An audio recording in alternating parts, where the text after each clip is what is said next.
Chapter 1. The Bleeding Shadow. The child should not have been in the garden at midnight.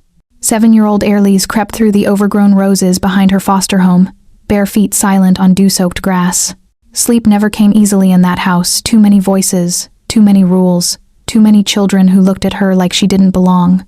Out here, beneath the skeletal branches of the oak tree, she could breathe.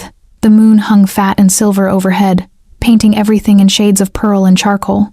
Airlise hummed tunelessly as she arranged her treasures on the flat stone she'd claimed as her own. 3 acorns, a blue bottle cap, a feather from the crow that visited her window. Simple magic for a lonely girl. Then she heard it, a sound like fabric tearing, followed by a groan that seemed to rise from the earth itself. Airlise froze. Her mother's voice whispered through memory. Some sounds aren't meant for little ears, darling. When you hear them, you run. But Airlise had never been good at running away. She followed the sound to the garden's far corner, where the fence sagged in wild honeysuckle tangled with thorns. There, collapsed against the weathered wood, was a man. No, not quite a man. Even in the darkness, Airlise could see he was beautiful in a way that hurt to look at, like staring too long at candlelight. His hair fell in midnight waves across a face carved from marble and moonlight. His coat velvet, the color of dried blood, lay open to reveal a white shirt soaked through with something darker. He was bleeding. The wound gaped across his ribs, raw and glistening. Airlise had seen her share of scraped knees and cut fingers, but this was different. This was wrong. The edges of the gash shimmered faintly, as if the flesh itself was trying to knit together but couldn't quite manage it. The stranger's eyes opened. They were silver, pale as frost, and ancient beyond measure. They fixed on Airlise with an intensity that should have sent her screaming. Instead, she stepped closer. "You're hurt," she said, the words simple and true. His laugh was barely a whisper, rough as gravel. "Astute observation, little one." His accent curled around the words, old world and refined. "You should. Run. I am not safe." Airlise tilted her head, studying him. "Neither is the dark, neither is the house. Nothing's really safe." Something flickered across his perfect face, surprise, perhaps, or pain. He tried to push himself upright and failed, slumping back with a hiss. The wound pulsed, oozing thick darkness that didn't quite look like blood. "Silver," he muttered, more to himself than to her. The blade was silver. Of course it was. Airlise didn't understand the words, but she understood suffering. She'd worn it herself, in the months after her mother's death, when the world became a cold and foreign place. This stranger wore it now, despite his beauty, despite his strangeness. She dropped to her knees beside him, heedless of the blood or whatever it was soaking into her thin nightgown. From her pocket, she pulled her most prized possession, a band-aid decorated with tiny stars, saved from the clinic visit last month. "This might help," she said solemnly, peeling back the wrapper. The stranger watched her with those impossible silver eyes, and for a moment Airlise thought he might laugh again, or weep. His expression held both possibilities. "Child," he said softly. "That won't."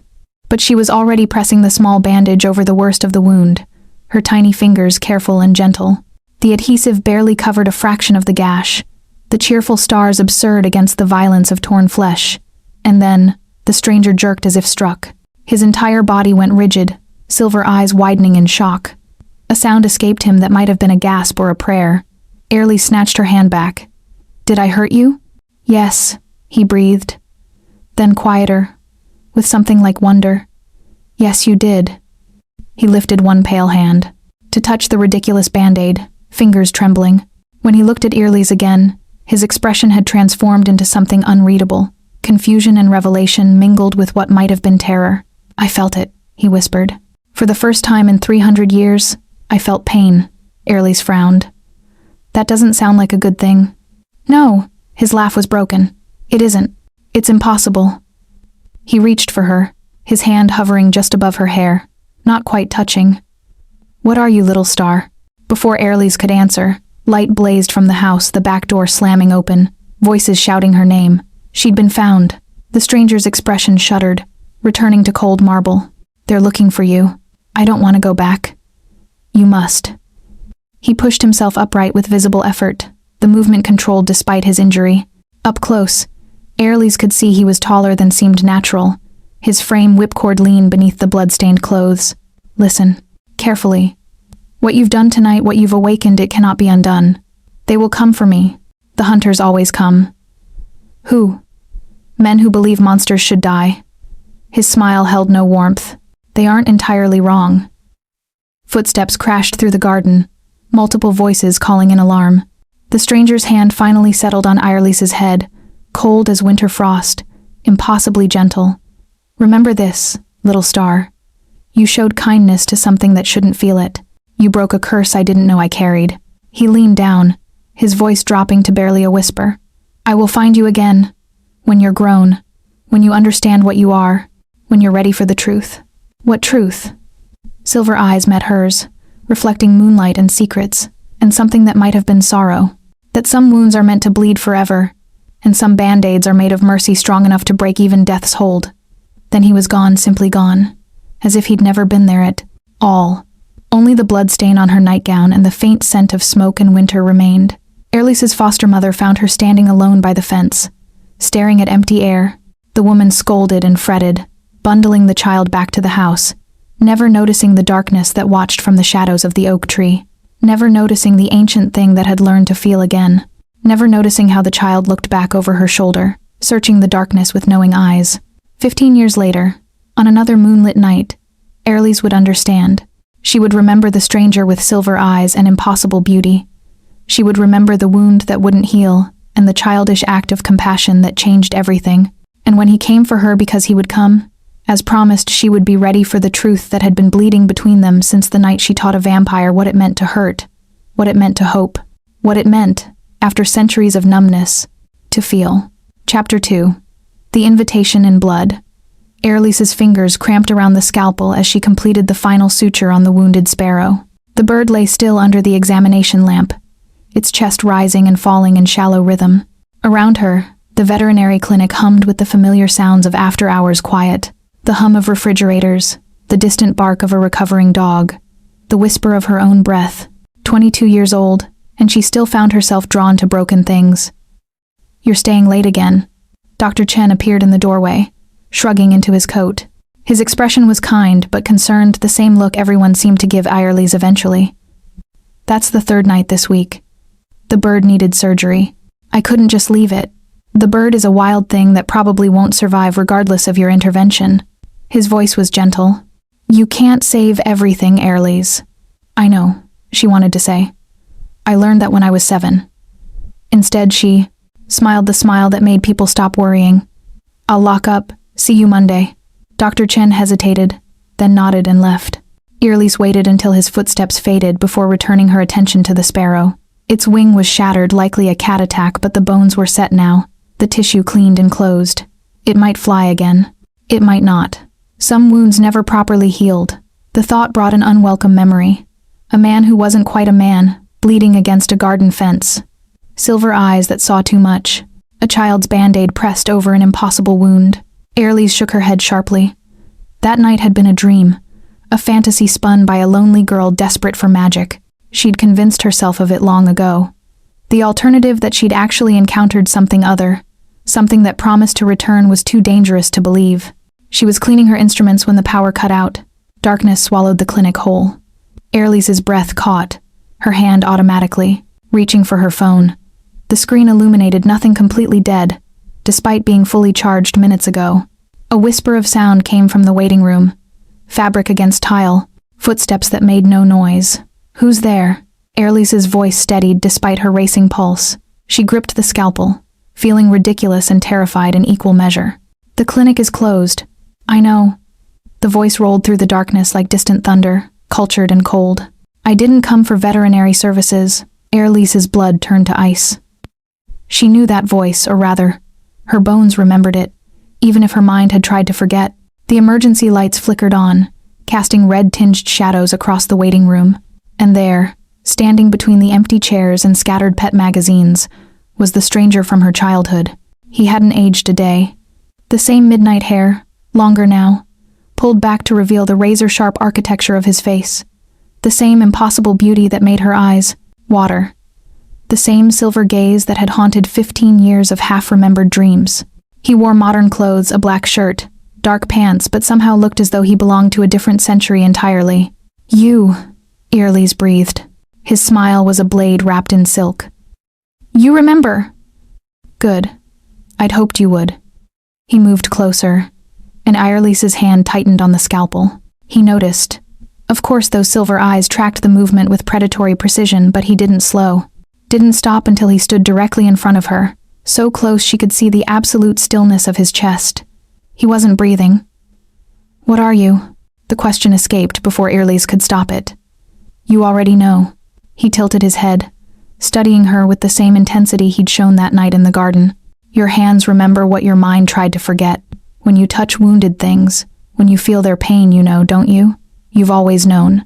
Irelise wanted to deny it, wanted to laugh, and call him crazy and demand he leave. But the words died in her throat because he was right. She did know, had always known, on some level that defied logic. Vampire, she whispered, among other, less flattering terms. His expression remained unreadable. My name is Cale Thorne. I've lived for 317 years. I've killed more men than I can count. I cannot die, cannot feel warmth, cannot escape the curse that binds me to eternal hunger and hollow existence. He paused, his voice dropping. Until you touched me. The scalpel fell from Irelise's nerveless fingers, clattering against the tile. That's impossible. Yes, it should be. Cale reached up slowly, giving her time to pull away, and touched her face. His fingers were cold, not ice cold, but the chill of stone that has never known sunlight. Yet there was gentleness in the gesture, carefulness, as if he feared breaking something precious. But you made the impossible real, little star. You gave me back. Sensation, pain, warmth, feeling. Irelise's mind raced. This couldn't be happening. Couldn't be real. Vampires were fiction, myth, stories told to frighten children, but his hand remained against her cheek, cold and impossibly steady, and she could feel it, not just the temperature, but something deeper, a vast emptiness where life should flow, a hunger that had nothing to do with food and everything to do with survival. Why are you here? Her voice cracked. Why now? Cale's hand dropped away. Because the hunters have found me again, because I'm tired of running, and because... He hesitated, a flicker of uncertainty crossing his perfect features. Because I made you a promise 15 years ago. I said I would find you when you were ready for the truth. I'm not... You are. His certainty was absolute. You've spent your entire life healing broken things, Irelise, trying to save what others have given up on. Don't you wonder why? She did. God help her, she did. Because you carry something rare, Cale continued. A gift that appears perhaps once in a century. The ability to restore what was lost, to heal what cannot be healed. His eyes held hers, silver burning in the red emergency light. The ability to make the dead feel alive. Irelise's legs gave out. She sat down hard on the examination table, her mind struggling to process his words. That's not possible. You healed me with a band-aid. Cale's smile was sad. What you thought was a child's kindness was actually the first manifestation of a power that terrifies every undead creature on this earth. You, Irelise, are what we call a light keeper, and your blood, your touch, your very presence has the potential to either save or destroy my kind. The sparrow chose that moment to flutter weakly in its cage. Both of them looked at it, the tiny broken thing fighting to stay alive despite impossible odds. I'm not asking you to understand immediately, Cale said quietly. I'm not even asking. I you to trust me. But I need you to know that by touching me that night, you marked yourself. The hunters know what you are now. They've been watching, waiting for you to come into your full power. And they will come for you, Irelise. Tonight, tomorrow. Soon they will come, and they will try to use you, or kill you. Irelise's throat tightened. And you? What do you want from me? Cale met her eyes, and for the first time since appearing, his expression held something raw and unguarded. Protection. Alliance. Truth. He paused. And perhaps a chance to feel what I've been denied for 3 centuries. Which is? Everything. The word fell between them like a stone into still water. Everything you gave me in a garden, when you were too young to know what mercy meant. Everything I learned to forget, until you reminded me it existed. Before Irelise could respond, glass shattered in the front of the clinic. Shouts erupted from outside, multiple voices, aggressive and coordinated. The hunters Cale had warned about. They'd found him. And now, she realized with cold clarity, they'd found her too. Cale moved with inhuman speed, positioning himself between Irelise and the door. His body language shifted, becoming predatory, dangerous. When he spoke again, his voice held edges of steel and stone. They'll try to take you, use you, force you to heal their wounded, destroy their enemies. They see you as a weapon, Airlis. Nothing more. And you? She demanded, even as fear clawed at her chest. What do you see? Kyle looked back at her, and in his ancient eyes, she saw truth that terrified and compelled in equal measure. A choice, he said simply. Come with me, and I'll teach you what you are. Show you how to protect yourself, guard you from those who would cage your gift. In exchange for what? His smile was darkness and honesty mingled. For the chance to feel alive again. For your healing touch when the silver burns too deep. For the privilege of keeping you safe. From a world that will never let you be ordinary. He extended his hand, pale and steady. And perhaps, if I'm very fortunate, for the opportunity to earn something I have no right to ask for. Which is your trust, your companionship, He stopped himself, something vulnerable flashing across his features. Your presence in a life that has been empty for far too long. The front door exploded inward. Armed figures poured through, dressed in tactical gear, carrying weapons that gleamed silver in the emergency lighting. Kale's hand remained outstretched, an invitation written in flesh and promise. Airlis took it. His fingers closed around hers, cold, strong, certain, and the world dissolved into motion and shadow, and the intoxicating sensation of falling while remaining perfectly still. When reality reformed, they were somewhere else entirely. Somewhere dark and old and whispering with secrets. Somewhere, Airlis realized, that felt strangely like coming home. Chapter 3. The House of Thorns. Reality settled around Airlis like cobwebs, delicate and suffocating. They stood in a foyer that belonged to another century, all dark wood and tarnished gilt. Sweeping staircases that curved upward into shadow. Candlelight flickered from iron sconces bolted to walls covered in faded damask. The air tasted of dust and old roses, and something metallic that made Airlis's mouth go dry. Blood. Ancient and dried, but unmistakable. Where are we?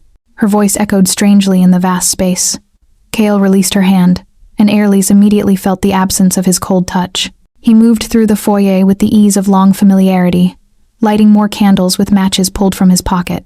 The growing illumination revealed more details. A chandelier dripping crystal tears, a mirror so tarnished it reflected nothing, doorways leading to darkness upon darkness. My home, Kale said. Or one of them. I maintain several sanctuaries across the continent. This one is oldest built in 1743, when I still believed I might find a way to reverse my condition. His laugh was bitter. I was young then, only a century turned, still clinging to hope. Airlis wrapped her arms around herself, suddenly aware that she still wore her clinic scrubs, that her feet were bare after she'd kicked off her shoes during surgery. Everything felt surreal, like she'd stumbled into someone else's nightmare. How did we get here? We were just the clinic was. I carried you. At her startled look, Kale gestured vaguely. Faster than human perception can track. One of the more useful aspects of my condition. He paused, studying her face. You're in shock. Understandable. Come, you need warmth, food, something to ground you. He led her through a doorway into what had once been a grand parlor. Here, at least, signs of recent habitation appeared. A fire laid but not lit in the marble hearth, a leather sofa that looked salvaged from some European estate, books stacked on every available surface. Kael moved to the fireplace and coaxed flame from the carefully arranged logs with practiced efficiency. Airlis sank onto the sofa, watching him work. In the firelight, his beauty became almost painful, too perfect, too symmetrical, like a Renaissance sculpture given impossible life. But there were subtle wrongnesses, too. The way he moved, just slightly too fluidly. The absolute stillness when he paused. The fact that shadows seemed to cling to him even in direct light. You're staring, he observed without turning. You're not human. No. He straightened, facing her. I haven't been human for a very long time. Tell me. Airlis surprised herself with the demand. All of it. What you are, what I am. Why those people wanted to take me. Kale's expression shifted approval, mixed with something darker. He moved to a cabinet and retrieved a crystal decanter filled with amber liquid. 2 glasses followed. He poured generous measures and handed one to Airlis, before settling into a chair across from her. Brandy, he said at her hesitant look. Aged 40 years. I can't taste it anymore, but I remember when I could. Drink, it will help. Airlys took a careful sip. The liquor burned pleasantly, spreading warmth through her chest. Kale watched her without drinking his own, the glass held loosely in long fingers. 317 years ago, he began, I was mortal, the second son of a minor lord, destined for the church or the military. I chose neither. Instead, I fell in love with a woman who offered me eternity. His voice held no emotion, but his knuckles whitened around the glass. Her name was Seraphine. She was beautiful, charming, cultured, and utterly, monstrously evil. I didn't know, of course. Not until she turned me. The glass creaked under his grip. The transition is violent, painful beyond description. You die, truly die, and something else wears your corpse. Something that hungers. For blood, Airlys whispered. Always for blood. But not just any blood, living blood, freely given or forcibly taken. We can survive on animal blood, but it's like living on water alone, functional, but never fulfilling. His silver eyes met hers. The newly turned are ravenous, mad with hunger. Seraphine turned me and left me to either master myself or become a mindless killer. Most don't master themselves. The fire crackled, sending sparks up the chimney. Airlys forced herself to keep looking at him, to not turn away from the terrible truths spilling between them. But you did. Barely. It took decades to learn control. Decades more to understand what I'd become. By then, Seraphine had moved on to other victims, other games. She collects us. You see beautiful broken things to add to her court. She rules one of the most powerful houses in our world, commanding territories across 3 continents. Houses. Vampire politics. Kale's smile was sharp. We organize ourselves into houses, each led by an elder. They control territories, establish laws, manage the hunting of cattle, that is, humans. Most vampires belong to a house.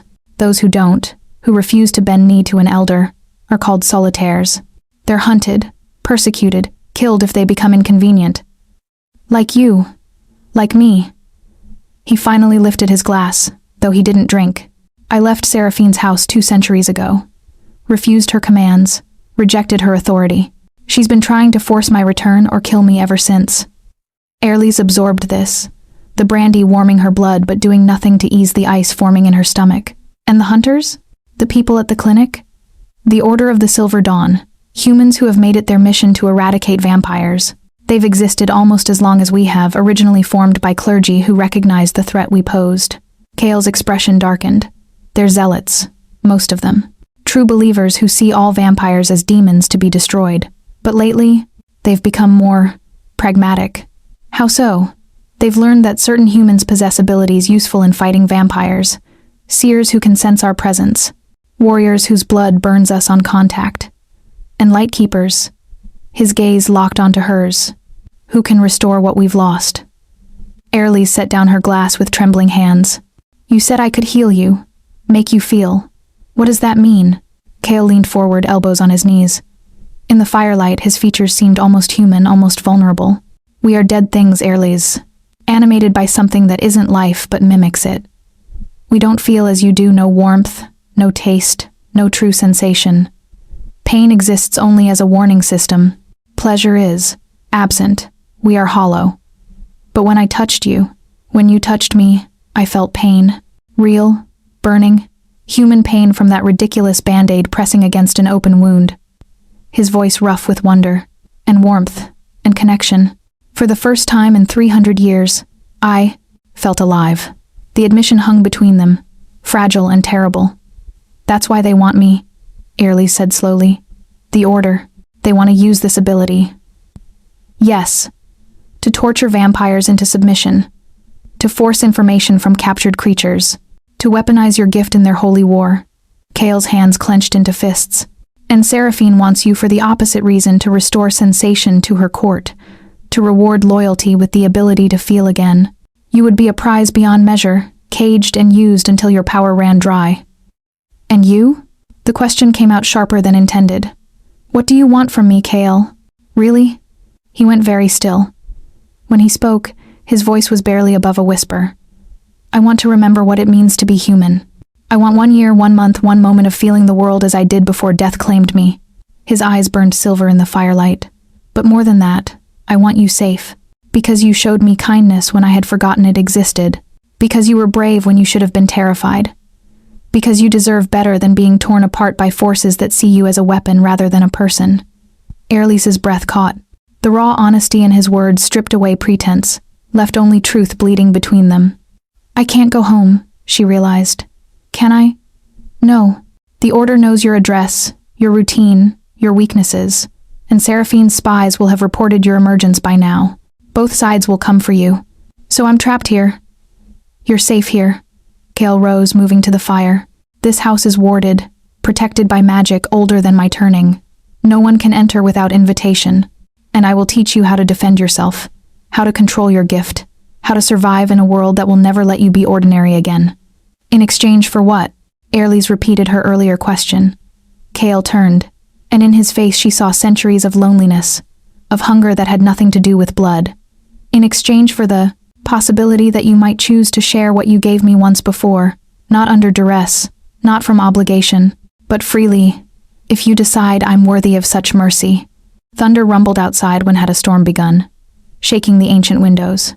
Airlies stood, moving to one of the tall windows. Beyond the distorted glass, she could see twisted gardens, iron gates, and darkness that seemed absolute. I don't know if I can do this, she admitted. Any of this. Kale appeared beside her, close enough that she could feel the cold radiating from his skin. You can.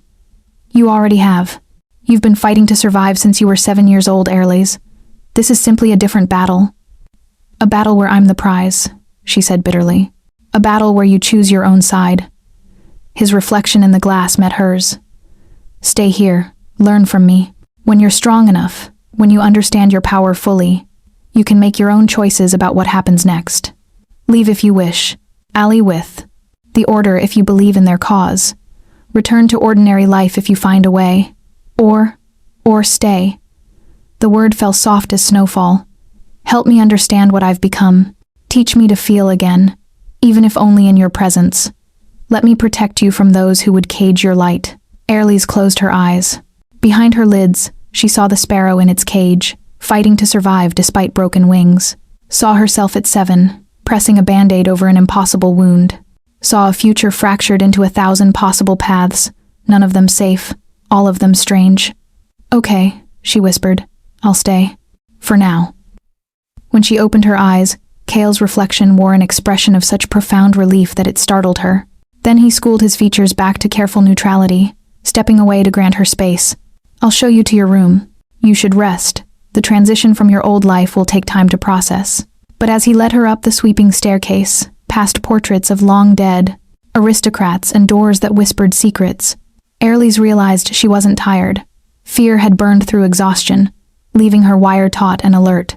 In a world of vampires and hunters, of curses and gifts, she'd just made a choice that would define everything that followed. She'd chosen the monster who learned to feel pain, and somehow, that felt like the only honest decision she'd made in years. Chapter 4. Lessons in Darkness. Dawn came without sunlight. Airlies woke in a canopied bed so old the velvet curtains had worn to gossamer threads. The room around her belonged to a different era Baroque furniture, faded wallpaper depicting pastoral scenes, a wardrobe that surely concealed secrets. Heavy drapes covered the windows, blocking whatever light existed beyond. For a disorienting moment, she thought she dreamed everything. Then she saw her clinic scrubs draped over a chair, saw the candelabra that had burned through the night, and reality crashed back with cruel certainty. Vampires were real, and she was living in one's house.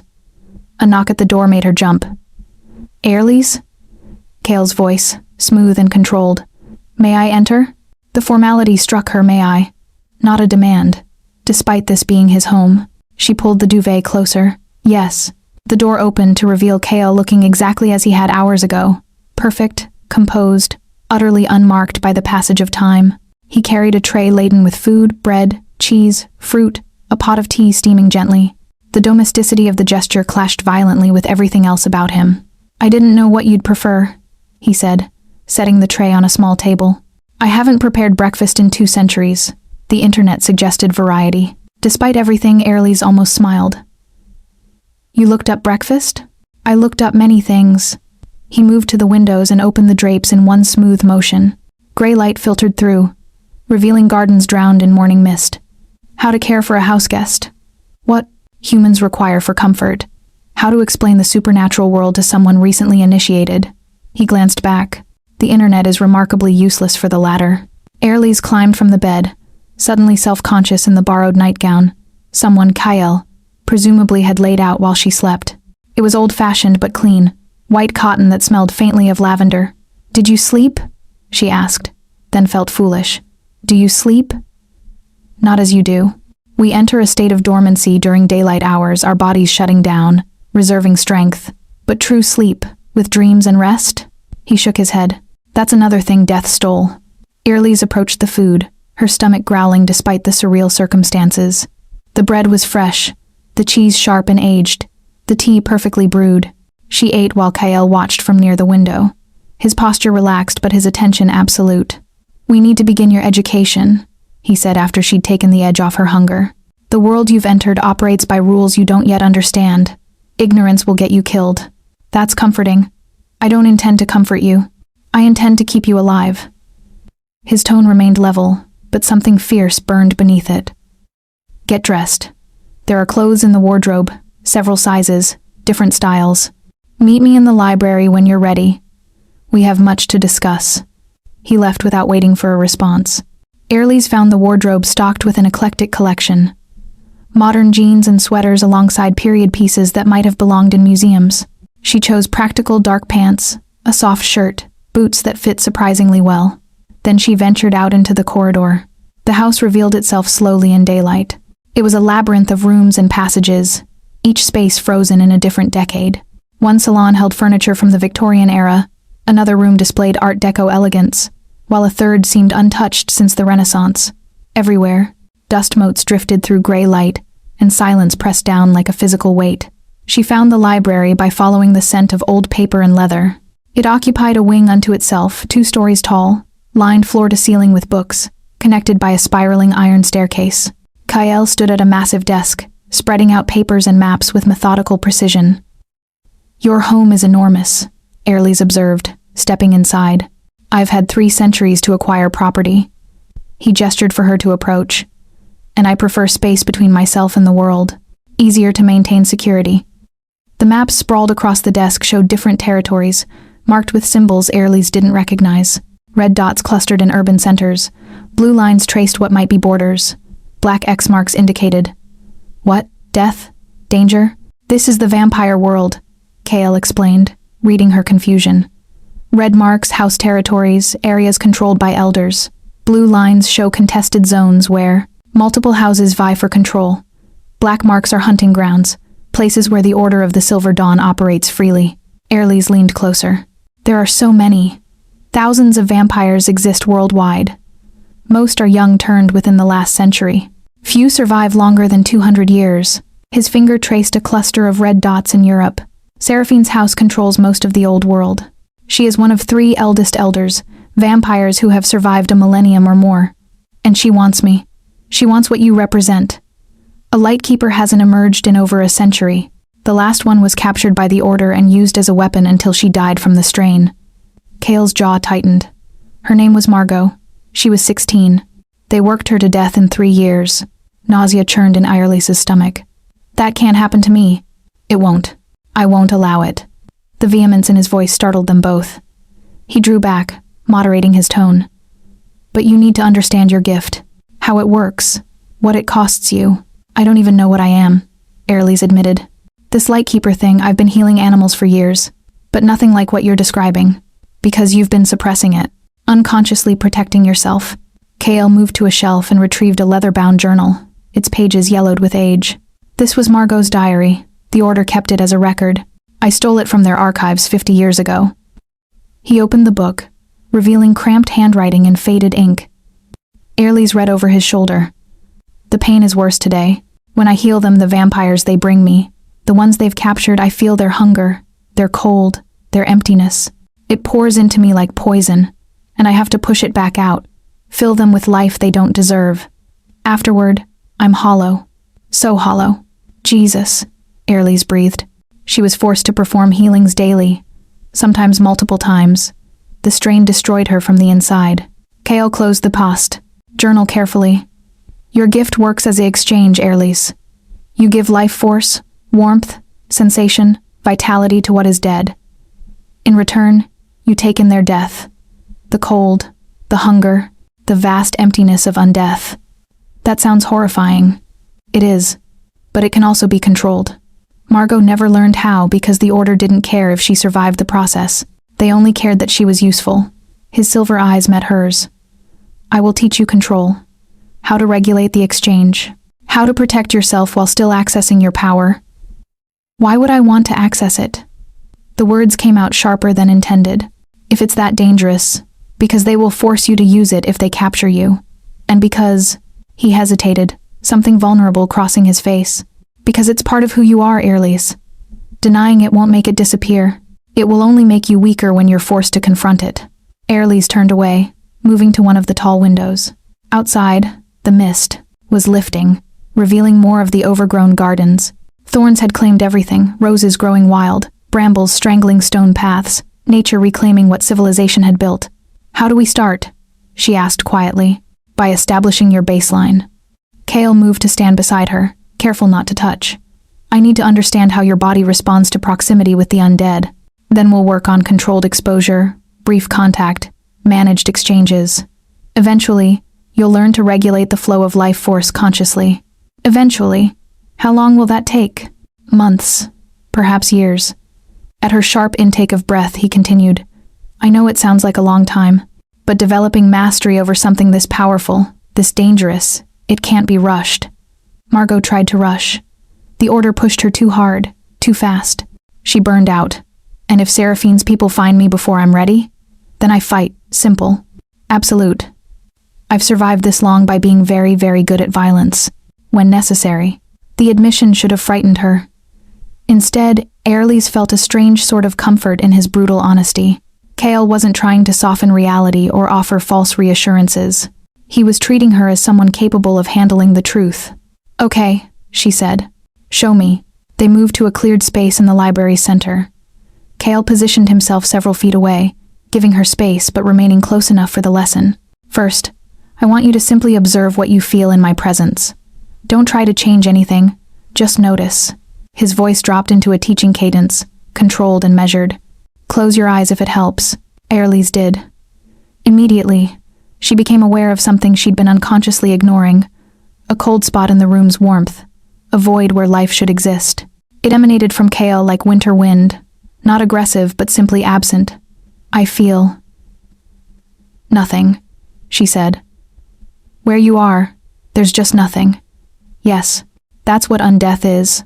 An absence. His voice came from the cold spot. Now, very carefully, reach out with your awareness, not physically, energetically, the same way you sense an injured animal's pain before examining it. Airlys had never thought of her veterinary work that way, but the description fit. She often knew where an animal hurt before running diagnostics, felt their distress like a frequency she could tune into. She extended that same awareness toward Kale. The cold rushed in immediately, not just absence now, but hunger. A vast, yawning need that had no bottom, no end. It wanted warmth, life, connection, and couldn't have any of them. The sensation overwhelmed her, dragging her down. Stop. Kale's command cut through the pull. Open your eyes. Ground yourself. Airlys's eyes snapped open. She was gasping, tears streaming down her face without her realizing. Kale remained exactly where he'd been, but his expression had transformed into concern. What happened? He demanded. I felt it. Your hunger. She couldn't find words. It's so empty. Something broken flickered across his face. Yes. Now you understand what we are. What I am. They stood in silence, the weight of his existence pressing down between them. Finally, Airlys wiped her eyes and straightened. Again, she said. I need to learn how to handle it. Kale studied her for a long moment. Then, slowly, he smiled a real smile, sad and proud in equal measure. Again, he agreed. They worked until noon. Airlys pushing herself to encounter his emptiness again and again, learning to touch it without drowning. Each time was easier. Each time taught her something new about the way life and death interacted, the way her gift recognized what was missing and instinctively tried to fill it. By the time Kale called a halt, Airlise was exhausted but exhilarated. She'd found something inside herself, a reservoir of light, of life that she'd never consciously accessed before. "You did well," Kale said as she collapsed into a library chair. "Better than I expected for a first session. It's draining. It will be, until you learn efficiency. For now, rest. Your body needs to recover." But Airlise wasn't ready to stop. "Kale, when you said I made you feel pain, that night in the garden, what did you mean?" He went very still. For a moment, she thought he wouldn't answer. Then he moved closer. Close enough that she could see the silver of his eyes wasn't solid but striated, like ice with cracks running through it. "Vampires don't feel as humans do," he said quietly. "We register damage as data. This wound will slow me down. That injury needs blood to repair. But pain? True. Burning, human pain? That died with our mortality. Until me. Until you." He crouched before her chair, bringing their eyes level. "When you pressed that ridiculous band-aid to my wound, I felt everything. The adhesive pulling at torn flesh, the pressure against raw nerve endings that shouldn't exist, the hurt of cast, being cared for," his voice rough. "It was agony. It was beautiful. It was the first real thing I'd felt in 300 years. Airlise's breath caught. "That's why you want me here. Not just to learn, but to feel," he finished. "Yes. I want to feel again, even if only through you. I want warmth I can recognize. Sensation I can remember. I want." He stopped himself, jaw clenching. "What?" "To remember what it means to be alive," he whispered. "Even if I can never truly be so again." The confession hung between them, raw and vulnerable. Outside, clouds gathered, promising another storm. Inside, two people, one living, one dead, stared at each other across an impossible divide. And Airlise realized, with something like terror and wonder mingled, that she wanted to give him what he asked for. Not from obligation, not from fear, but from the same instinct that had made a 7-year-old child try to heal a monster with a band-aid. Because some wounds deserved mercy, even the ones that would never truly heal. Chapter 5. The Price of Light. 3 weeks passed in the House of Thorns. Airlise fell into a rhythm, practice sessions with Kale each morning, independent study in the afternoons, quiet evenings by the library fire, where they talked about everything and nothing. The modern world felt increasingly distant, like a dream she'd had once and forgotten upon waking. She learned quickly, too quickly perhaps, driven by a hunger to understand herself that matched Kale's hunger for sensation. Each day, she pushed deeper into her gift, learning to regulate the exchange of life and death, to control how much of herself she gave and how much emptiness she took in return. The cost became apparent slowly. "You're pale," Kale observed one morning as they prepared for their session. His brow furrowed a crease between perfect features that looked almost human. "And you've lost weight." "I'm fine." Airlise waved off his concern, settling into her usual position in the cleared space. "Let's continue." But when she extended her awareness toward him, the library tilted. Darkness crept in at the edges of her vision, cold seeping into her bones. She swayed. Kale caught her before she fell, his arms cold but steady. "Enough. We're stopping." "No, I can." "You're burning yourself out." He lifted her effortlessly, carrying her to the sofa. Just like Margot, pushing too hard, too fast. "I'm not like her," Airlise protested weakly. "I'm controlling it." "Are you?" Kale's voice was sharp. "Or are you using control as an excuse to ignore your body's warnings?" He had a point. The exhaustion had been building for days, a bone-deep weariness that sleep couldn't touch. She'd ignored it, desperate to prove she could master her gift, desperate to become useful enough that Kale wouldn't regret offering her sanctuary, desperate to be worthy of his attention. The realization struck her like cold water. When had his approval become important? When had his presence become the thing she looked forward to each day? "I'll rest," she conceded. "But we need to continue training. If Seraphine comes, I will handle her." Steel ran through his words. "You are not responsible for defending yourself against creatures that have existed for centuries. That's my burden. I'm not yours to protect." "No," he agreed, surprising her. "You're not mine at all, but you are under my protection, by your own choice, and I take that responsibility seriously." He left to prepare food, moving with the silent grace that still unnerved her. Airlise lay on the sofa, staring up at the vaulted ceiling. The house creaked around her, ancient wood settling, wind pressing against old glass. the whisper of things unseen moving through shadowed corridors. She should have been terrified. Should have regretted her choice to stay. Instead, she felt safe, protected, seen in a way she'd never experienced. Kale returned with tea and bread. Eat. Then, tell me what's really driving this reckless pace. Airlise accepted the tea, wrapping her hands around the cup's warmth. I need to be useful. If I'm just a burden. Is that what you think? His expression shifted into something pained. Airlise, you're not a burden. He cut himself off, jaw clenching. I'm what? You're someone I've chosen to keep safe. Not because of your gift, not because of what you can do for me, but because he moved to the fireplace, his back to her. Because you showed me mercy when I'd forgotten it existed. Because you're brave and kind and utterly remarkable. Because the world would be dimmer without you in it. Airlise's breath caught. Kyle, don't. He still wouldn't face her. Don't read too much into an old monster's sentimentality. I've been alone a long time. Perhaps too long. But Airlise understood what he wasn't saying. Heard the loneliness bleeding through carefully controlled words. Kyle had existed for 3 centuries, surely. He'd encountered countless humans in that time. Why did her kindness matter so much? Unless it wasn't just kindness he'd been starved for. Tell me about your human life, she said impulsively. Before Seraphine. Who were you? Kale went very still. For a long moment, she thought he'd refuse. Then slowly he turned back to her, his expression unguarded in a way she'd never seen. I was the second son of minor nobility, he began, settling into a chair. Destined for obscurity, which suited me fine. I wanted to study philosophy, literature, the new sciences emerging in that era. My family found such pursuits embarrassing. His voice took on a wistful quality, remembering a person who no longer existed. I was 24 when I met Seraphine. She was attending a ball at my family's estate, or so she claimed. Beautiful beyond words, charming, interested in the same intellectual pursuits I valued. I thought. His laugh was bitter. I thought I'd found someone who understood me. She turned you. She seduced me, then turned me. Promised eternity together, promised love and knowledge, and all the time in the world to pursue every passion. His hands clenched. What she didn't mention was that I'd lose the ability to feel passion. That love would become a memory of something I could no longer access. That eternity was just an endless string of empty moments. Airlise set down her tea, moving to sit on the floor beside his chair. Close, but not touching. How long were you with her? 90 years. Far too long. His gaze distant, lost in memory.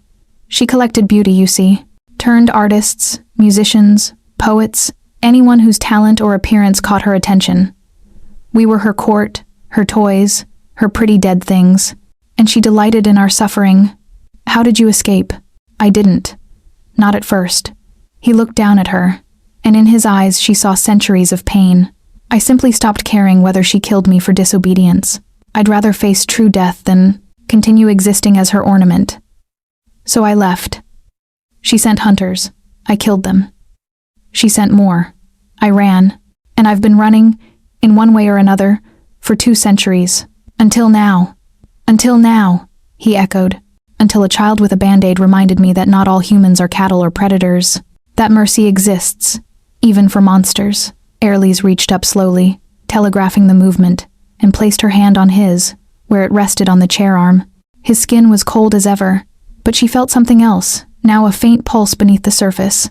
Life force she'd been unconsciously sharing during their weeks together. Kale stared at their joined hands, his expression transforming into wonder. I can feel that, he whispered. Your warmth, the pulse of your blood. It's... His fingers curled around hers, careful and precise. I'd forgotten what warmth felt like. Is it like you remembered? Better. His thumb brushed across her knuckles. Because it's real. Because you're choosing to share it. They sat like that for a long moment. Firelight playing across their joined hands. The simple human contact more intimate than anything Airlise had experienced. This wasn't healing. Wasn't power exchange. Just touch. Connection. 2 beings from opposite sides of the mortality divide, finding something neither had expected. A crash echoed through the house glass, shattering somewhere in the distant corridors. Both of them jerked upright.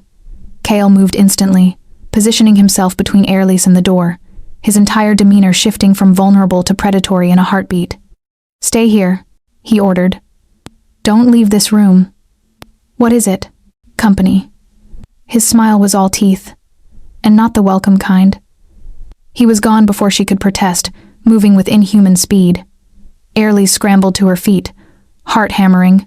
More sounds echoed through the house footsteps, multiple sets, the whisper of voices giving orders. The hunters had found them. Or worse, Seraphine's people. Airlie looked around wildly for anything she could use as a weapon, settled on a heavy iron poker from the fireplace. Useless against vampires, probably, but better than nothing. She positioned herself away from the door, every sense alert. Voices drifted up from below, Kale's smooth tones mixed with rougher sounds, aggressive and commanding. An argument. Then silence. Then a sound that made her blood run cold. Fighting. The crash of bodies against walls. The splintering of ancient wood. Snarls that held nothing human. Airlie gripped the poker tighter, terror and useless fury mingling. She should help. Should do something. But what could she do against centuries-old vampires? The fighting intensified, moving closer. Then a different sound, a woman's laughter. Crystalline and cruel. It cut through the violence like a knife through silk. Kale, darling. The voice was cultured, amused. Still fighting. Still pretending you don't miss what we had. Seraphine. Footsteps approached the library, measured, unhurried. Kale's voice rose in warning. Don't. She has nothing to do with this. Oh. But she has everything to do with this. The library doors slammed open. A woman stood in the entrance, and Airlie understood instantly why Kale had fallen for her. She was devastatingly beautiful porcelain skin, hair like spilled ink, features that belonged on Renaissance Madonnas. She wore modern clothes, a black dress that hugged her figure, but moved like something from an older century. Her eyes were black, not silver. And when she smiled, her fangs were clearly visible. So this is the little lightkeeper. Seraphine glided into the room, ignoring Kale's attempt to block her. How? Quaint. A mortal playing house with my wayward creation. Airlie raised the poker, knowing how ridiculous it looked. Seraphine's laughter confirmed it. Adorable. Kale, where did you find this one? Does she know what you are? What you've done? Leave her alone, Seraphine. Kale appeared in the doorway, his shirt torn, blood his own or someone else's, splattered across his chest. Your quarrel is with me. My quarrel is with your disobedience. Seraphine moved closer to Airlie, studying her like an interesting insect. But this is unexpected. A lightkeeper, untrained, powerful, just waiting to be claimed. Do you know what I could do with you, little mortal? I'm not interested, Airlie managed, proud that her voice didn't shake. Not yet. But you will be, once you understand. Seraphine reached out, faster than thought, and grabbed Airlie's wrist. Her touch was ice and iron, inhumanly strong. Let me show you what your gift is truly capable of. Power slammed into Airlie's, not cold this time, but hunger. Raw, terrible, bottomless need that wanted everything she had and more. Wanted to drain her, consume her, take every spark of life, and devour it. She gasped, trying to pull away. Kale was there instantly, tearing Seraphine's hand from Airlie's wrist, throwing his maker back with savage strength. He positioned himself between them, his expression murderous. You will not touch her. Seraphine straightened, no longer amused. You dare, I dare anything when it comes to her protection. Leave, now, or I will end this the way it should have ended 2 centuries ago. Silence stretched between them, charged with violence. Finally, Seraphine smiled, cold, calculating, dangerous.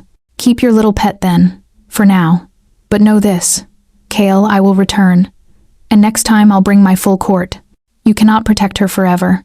She moved to the door, pausing to look back. She's making you weak, darling. Making you feel again. That will kill you faster than any hunter's blade. Remember that, when your precious mortality costs you everything. Then she was gone, taking her hunters with her. The house fell silent, except for Airlie's ragged breathing and Kale's absolute stillness. Are you hurt? His voice was tight. No, just... Airlie sank onto the sofa, her wrist throbbing where Seraphine had touched it. That was her. Yes. Kale remained by the door, not looking at her. And she's right. I've made you a target, kept you here selfishly. This was a mistake. No, you should leave. Tonight. I'll arrange transport somewhere safe. Somewhere they won't find you. Kael. Airlie stood, moving toward him. I'm not leaving. He finally looked at her, and his expression was devastated. You felt it. Her hunger. That's what I am, Airlies. That's the thing you've been feeding, teaching yourself to heal. A monster. You're not her. I'm her creation. Her corruption runs through my very existence. Airlies closed the distance between them, ignoring every instinct that screamed danger. She took his cold hand, pressed it against her chest where her heart hammered. Feel that? That's life. That's choice. That's me deciding you're worth the risk, worth the danger, worth whatever comes next. Her voice fierce. I'm not leaving you, Kael. Not because you command it. Not because Seraphine threatens it. I'm staying because I choose to. For a long moment, he simply stared at her. Then slowly, his hand spread against her chest, feeling the beat of her heart beneath his palm. You're impossible, he whispered. And you're worth saving. She covered his hand with hers. So teach me. Make me strong enough to face her. Strong enough to protect myself. Strong enough to stand beside you instead of behind you. That will require more than just mastering your gift. Then show me what else I need to learn. Kael's eyes searched her face, finding whatever answer he sought there. His hand tightened slightly against her chest. Not restrictive, just acknowledging the precious fragility of what beat beneath. Very well, he said quietly. But understand this. Airlies, what comes next will be harder than anything you've faced. I will push you to your limits and beyond. And at the end of it, I'll be strong enough to make my own choices, she finished. About everything. Including you.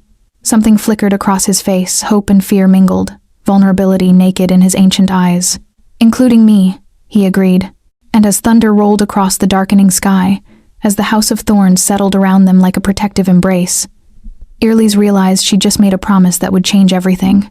Not to heal a vampire, but to stand beside one. As an equal, as a partner, as something neither of them had dared name yet, but both felt growing in the spaces between their joined hands. Chapter 6. Blood and Revelation. The training intensified. Kael stopped treating Airlies like something fragile. Each morning brought new challenges, learning to sense vampires approaching, to shield her life force from casual draining, to weaponize her gift when necessary. He was relentless, demanding, accepting nothing less than perfection. And he taught her other things too.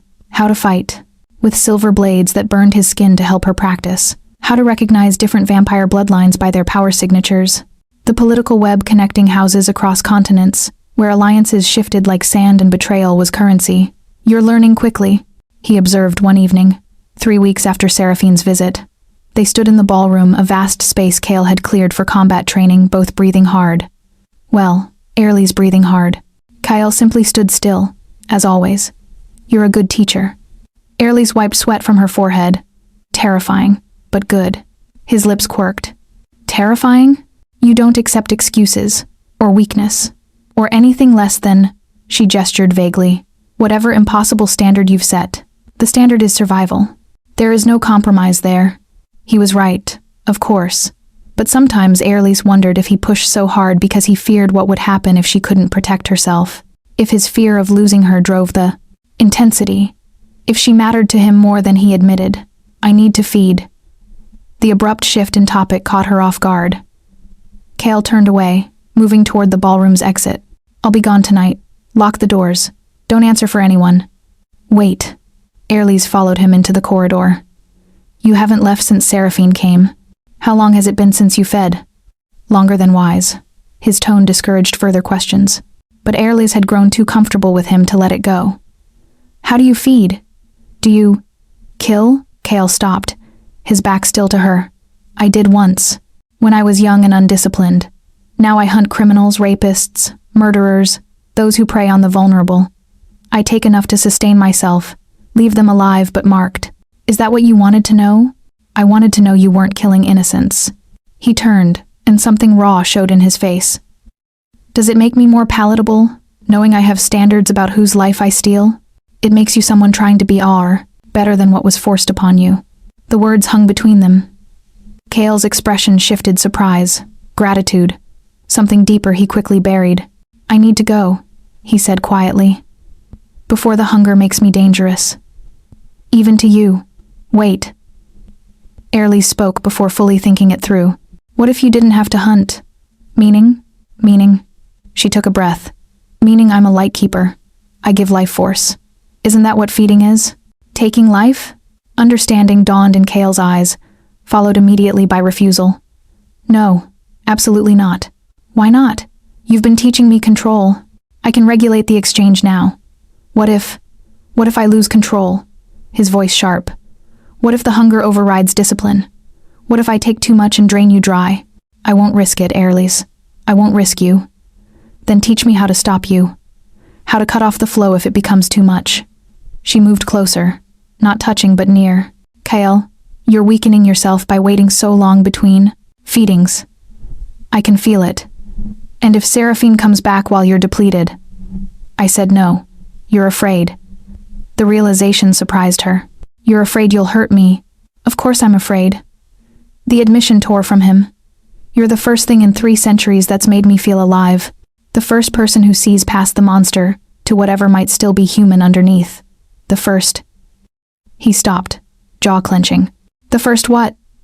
The first person I've cared about since before I died. He said it like a confession. Like something shameful. And feeding from you would make this whatever this is between us predatory. I won't do that to you. Or to myself. Airles understood what he wasn't saying. Feeding was intimate for vampires. She'd learned that in her studies the exchange of blood carried memory, emotion, connection. It was why vampires bonded with chosen donors. Why feeding from a loved one was considered sacred. He was protecting not just her safety, but the fragile. Trust growing between them. Okay, she said softly. But promise me you'll feed tonight. Before you're too weak to defend us if needed. I promise. He reached up, his hand hovering near her face but not quite touching. Thank you. For understanding. I'm trying to. He left an hour later, disappearing into darkness. Airles locked doors as instructed, then retreated to the library.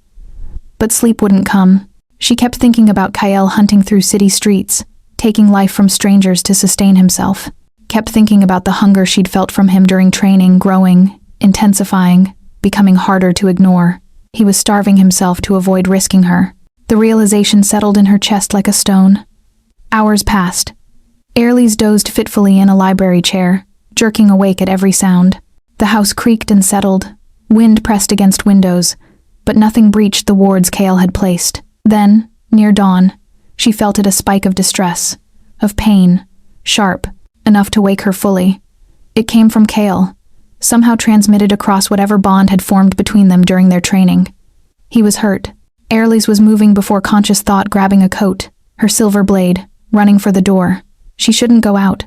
Kale had given explicit instructions, but every instinct screamed that he needed help. The wards parted for her, keyed to her presence, allowing exit. Outside, dawn approached with gray inevitability, the sky lightening from black to charcoal. Dangerous time for vampires. Deadly if caught in open sunlight. She followed the pull of distress, running through overgrown gardens and out the gates. The city beyond was waking, streetlights fading, early commuters beginning their routines.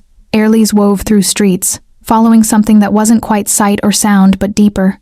She found him in an alley 3 blocks from the house. Kyle was on his knees, one hand pressed against his ribs where his blood seeped through torn clothing. 3 figures surrounded him, hunters in the Order's tactical gear, armed with silver weapons that glowed faintly in the pre-dawn light. Should have stayed hidden. Vampire, one sneered. Made you an easy target, being weak from hunger. They knew. Somehow, they'd known he'd be vulnerable. Airles didn't think. She simply reacted, stepping into the alley, silver blade raised, her voice stronger than she felt. Get away from him. All 4 figures turned. The hunters assessed her instantly, recognition dawning. The leader, a woman with cold eyes and ash-blonde hair, smiled. The Lightkeeper, even better, will take you both. They moved as a unit, coordinated and trained. But Airles had trained too. She ducked the first attack, used the momentum to drive her blade up into vulnerable flesh beneath tactical armor. The hunter screamed, falling back. Kale was on his feet instantly despite his injury, moving with deadly precision. He broke one hunter's neck with brutal efficiency, then turned on the third. The fight lasted seconds. The Order's people were skilled, but 2 of them were already down, and Kyle was running on pure protective fury. The leader, the woman, managed to retreat, clutching her wounded side. This isn't over. We know where you den. We know what she is. You can't hide forever." Then she was gone, disappearing into the maze of streets. Cale swayed, the injury and Dawn's approach taking their toll. Airlys caught his arm, supporting his weight. "We need to get you inside. Sun's almost up." They stumbled back toward the house, Cale leaning heavily on her. His skin was already smoking faintly where early light touched it. They barely made it through the gates before dawn broke fully, the ward snapping back into place behind them. Inside, Airlys helped Cale to the library. He collapsed on the sofa, his wound still bleeding steadily. Silver poisoning it would heal slowly, if at all, without help. "I need to see it," she said, reaching for his torn shirt. "Airlys, don't argue. Not now." She peeled back the fabric, revealing the wound. A silver blade had pierced between his ribs, the edges blackened and refusing to close. "This will kill you if it doesn't heal." "It will heal. Slowly. Not fast enough if they come back." She met his eyes. "You need my help, and I'm offering it freely, Cale. Please, let me heal you." His resistance crumbled. "If I lose control..." "You won't. I trust you." She placed her hand over the wound, not yet channeling power. "Do you trust me?" "Yes. God help me. Yes." Airlys closed her eyes, centering herself the way he'd taught her. Then she let her awareness extend, finding Cale's vast emptiness, the cold void where life should be. But she didn't just encounter absence now. She felt him. His fear for her safety. His desperate hunger held barely in check. His fierce protective instinct that had driven him to hunt, despite being too weak. His feelings unspoken but undeniable, bleeding through the connection. She began to push life force into the wound, warmth flowing from her into him, filling the terrible emptiness one drop at a time. The silver-poisoned flesh began to heal, knitting together as her power drove out the corruption. But the cost hit immediately. Cold flooded into Airlys, not just Cale's cold, but the accumulated chill of 3 centuries. Hunger rose in her throat, terrible and demanding. Emptiness tried to hollow her from the inside out. She pushed harder, determined to finish. Almost there.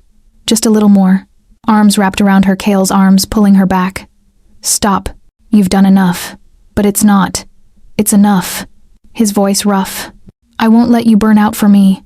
Airlys sagged against him, the exhaustion crashing down. But Cale didn't let go. Instead, he held her carefully, his cold body the only thing keeping her upright. "Thank you," he whispered against her hair. "But you should never have come for me. Should never have risked yourself." "Yes, I should have." She turned in his arms, looking up at his face. "Because you would have done the same for me. Because we're..." The word caught in her throat. "What?" His eyes searched hers. "What are we, Airlys?" "Something more than teacher and student. More than vampire and lightkeeper." She touched his face, cold skin, perfect features, ancient eyes that held infinite sadness. "Something I don't have words for yet." Cale's hand came up to cover hers. "I am old, Airlys, damaged beyond repair. I have killed, destroyed, existed in darkness for centuries. I deserve to make my own choices." She cut him off. "About who I trust, who I care for, She stopped, suddenly aware of how close they were, how his hand trembled slightly against hers. "Who you what?" His voice barely a whisper. "Who I want to stay with." The words felt like jumping off a cliff. "If that's something you want too." "Want?" His laugh was broken. "Airlys, wanting you is the most human thing I've felt since before I died, but it's also the most dangerous. For both of us. Because of Seraphine, because of everything. The houses, the order, your gift. The fact that I could hurt you without meaning to." His forehead pressed against hers. "But most of all, because I'm selfish enough to want you to stay despite all those reasons." They remained like that, breath mingling, one warm, one cold, until the morning light filled the library with gray illumination. Until Airlys's exhaustion dragged her toward sleep.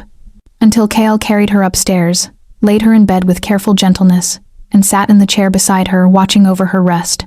And if she woke once to find his cold hand wrapped around hers, his thumb tracing slow circles against her palm, well, some truths didn't need words to be understood. Some bonds didn't need names to be real. Some loves, if that's what this was, didn't need to be spoken to be absolutely, terrifyingly, beautifully true. Chapter 7. The Art of Wanting. Airlys woke to find Cale's chair empty. For a moment, Panic seized her memories of the dawn attack, his injury, the blood before she noticed the note on her nightstand, written in his precise script. Recovering. Don't overexert. We'll train when you're ready. No mention of what had passed between them. No acknowledgement of confessions made in exhausted vulnerability. Just practical instruction. As always. Airlise wasn't sure if she felt relieved or disappointed. She found him in the east wing, a part of the house she'd never explored. The corridor led to what must have been servants' quarters, once smaller rooms, simpler furnishings. But one door stood open, revealing Cale sitting at an easel, brush in hand. He was painting. Airlise stopped in the doorway, momentarily speechless. The canvas showed a garden at night, wild roses climbing stone walls, moonlight casting silver shadows. A small figure kneeling beside, something dark and wounded. The detail was extraordinary, the emotion captured in brushstrokes and color. It was the night they'd met. "You're awake," Cale said without turning. "How do you feel?" "Tired, but better." She moved closer, studying the painting. "I didn't know you painted." "It's how I mark time. Each century. I attempt to capture what mattered." He gestured around the room, and Airlise realized the walls were covered in paintings, landscapes, portraits, abstract pieces that seemed to capture emotion itself. Centuries of work, each piece a frozen moment. "This one matters?" She pointed to the garden scene. "More than most." He finally looked at her, brush still in hand. "It was the first time in 200 years I'd felt something other than emptiness. I wanted to remember it exactly." Airlise examined the painting more closely. The child, her younger self, was rendered with careful detail. But it was the wounded figure she truly saw now, not monstrous, despite the blood and torn flesh. Vulnerable, broken, hoping. "You've made yourself look so human." "That's what I felt like, for the first time since turning." Cale set down his brush. "You gave me back my humanity, Airlise. Even if only for a moment. Even if I could never truly reclaim it." She turned to study the other paintings. They chronicled his existence, a ballroom filled with beautiful dead things. Seraphine's court, she realized. A battlefield strewn with bodies. Quiet moments of solitude in various sanctuaries. Century after century of loneliness, captured and hung like ghosts on walls. One painting made her breath catch. It showed a woman herself sitting in the library, firelight gilding her features. She looked peaceful, absorbed in a book, unaware of being observed. The love in every brushstroke was undeniable. "When did you paint this?" Her voice was barely above a whisper. Cale came to stand beside her. "Last week, while you slept, I wanted to capture..." He stopped, to himself. "Capture what?" "The way you look when you're simply being yourself. Not fighting, not training, just alive." His hand reached toward the painting, not quite touching. "You have no idea how rare that is. How precious. To exist without hunting or being hunted. To simply be." Airlise's throat tightened. The painting was a love letter written in oils and canvas. Undeniable. Terrifying. "Cale, I shouldn't have painted you without permission. It was invasive. I'll destroy it if you want. Don't you dare." She grabbed his arm before thinking, felt the cold of his skin even through the shirt. "It's beautiful. I just..." She struggled for words. "I didn't realize you saw me that way." "What way?" "Like I matter. Like I'm..." She couldn't finish. "Like you're everything?" Cale's voice dropped, rough with emotion. "Because you are, Airlise. You've become the center of an existence that was empty for so long I'd forgotten anything else was possible." The confession hung between them. Airlise's heart hammered against her ribs, loud enough she was certain he could hear it. Probably could vampires had heightened senses, after all. "That terrifies you," she observed. "Yes." He didn't deny it. "Because I've spent 3 centuries avoiding attachments. Connections lead to loss. Love leads to pain. I learned that with Seraphine, and I swore never to make myself vulnerable again. But you walked into my existence with a band-aid and shattered every wall I'd built." His hand came up, hovering near her face without touching. "And now I don't know how to not want you near. Don't know how to go back to the emptiness. Don't know what to do with this feeling that makes me want to paint you sleeping, to watch you train, to memorize every expression that crosses your face." "That sounds like love?" He said the word like it hurt.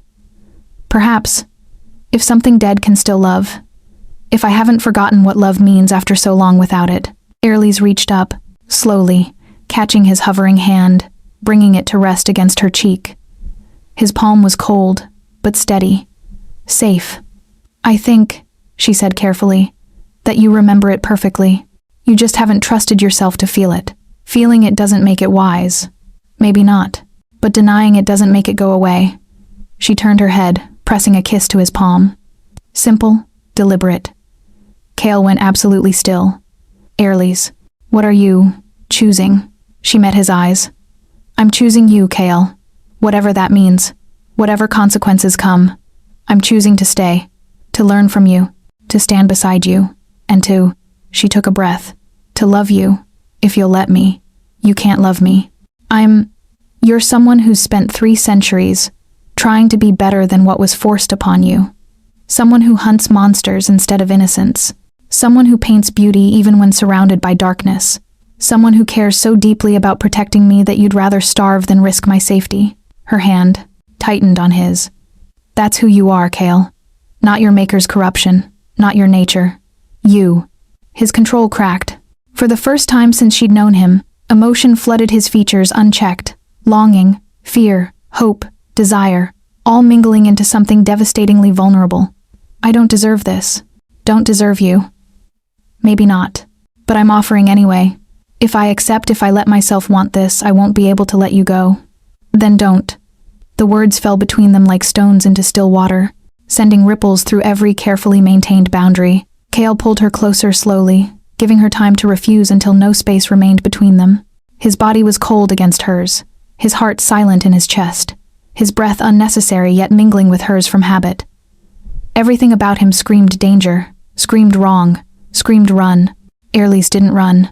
Instead, she rose on her toes and kissed him. For a heartbeat, he remained frozen. Then he responded, his mouth moving, against hers, his arms wrapping around her, his entire being focused on this single point of contact. The kiss was gentle but desperate, restrained but hungry, the physical expression of months of growing connection finally acknowledged. Airlies felt his coldness, but she felt something else too, the faint spark of warmth she'd been unconsciously sharing during their training, her life force mingling with his emptiness, creating something neither fully living nor dead, but between. Something new. When they finally broke apart, Cale was breathing unnecessary inhalations that his body remembered from human days. His eyes had darkened, silver bleeding into black at the edges where hunger stirred. "I can feel your pulse," he whispered, his lips brushing her temple. "Hear your heartbeat, sense the warmth of your blood just beneath skin." His arms tightened. "And I want it. God help me. I want everything you are, so take it." Airlies tilted her head, exposing her throat. "Feed from me, truly. Not just stealing life force during healing, actually feed." "Airlies, no. We discussed this. We discussed it before. Before this. Before," she gestured between them. "Before we admitted what this is. But if we're doing this, if we're choosing each other, then I need to know you won't starve yourself trying to protect me from your nature. If I hurt you, you won't. I trust you." She took his hand, placing it over her heart. "Feel that? That's life. Freely offered. Because I love you, Cale. And love means accepting all of you. Even the monstrous parts. Even the hunger." His resistance warred with hunger, with need, with desperate longing. "You're asking me to take what could kill you. I'm asking you to trust me the way I trust you. That's..." He stopped, his expression breaking. "That's more than I have any right to ask. Then it's good I'm offering without being asked." Cale's hand pressed harder against her heart, feeling the strong, steady rhythm. His other hand came up to cup her face, thumb brushing across her cheek with infinite gentleness. "If we do this," he said quietly, "there's no going back. Feeding creates a bond. You'll feel my hunger, sense my presence, know when I'm near, when I'm hurt, when I'm..." He swallowed. "When I need you. And I'll carry your essence, your warmth, your life mingled with my death. It's intimate, Airlies. More intimate than love?" She smiled. "Good. Then we'll be bound properly. By choice. By trust. By everything we've built together." His thumb traced her lower lip. "You're sure?" "I've never been more sure of anything." "Then..." He pulled her closer, his mouth finding the pulse point in her throat. "Then yes. If you're offering freely, if you truly trust me with this, Airlys tilted her head back, exposing her throat fully. Her heart raced, but from anticipation rather than fear. I trust you. His lips pressed against her pulse, cold, gentle. Then his fangs sharp, precise, pierced. The pain was brief. A sharp sting that faded almost immediately into something else entirely. Warmth flooded the wound, her Lightkeeper gift automatically sharing life force. But this was different from healing. This was exchange, her warmth flowing into him, his hunger flowing into her. Two opposite forces finding balance. Airlys gasped as sensation overwhelmed her. She felt Cale's relief, his gratitude, his desperate hunger finally being sated. Felt his love because it was love, undeniable now wrapping around her consciousness. Felt 3 centuries of loneliness beginning to ease, as her presence filled spaces that had been empty too long, and he felt her too. She sensed him experiencing her heartbeat, her warmth, her life as if it were his own. Felt his wonder at being able to truly feel again, even if only through their connection. It was the most intimate thing Airlys had ever experienced. Cale pulled back before taking too much, his tongue sealing the wounds with careful efficiency.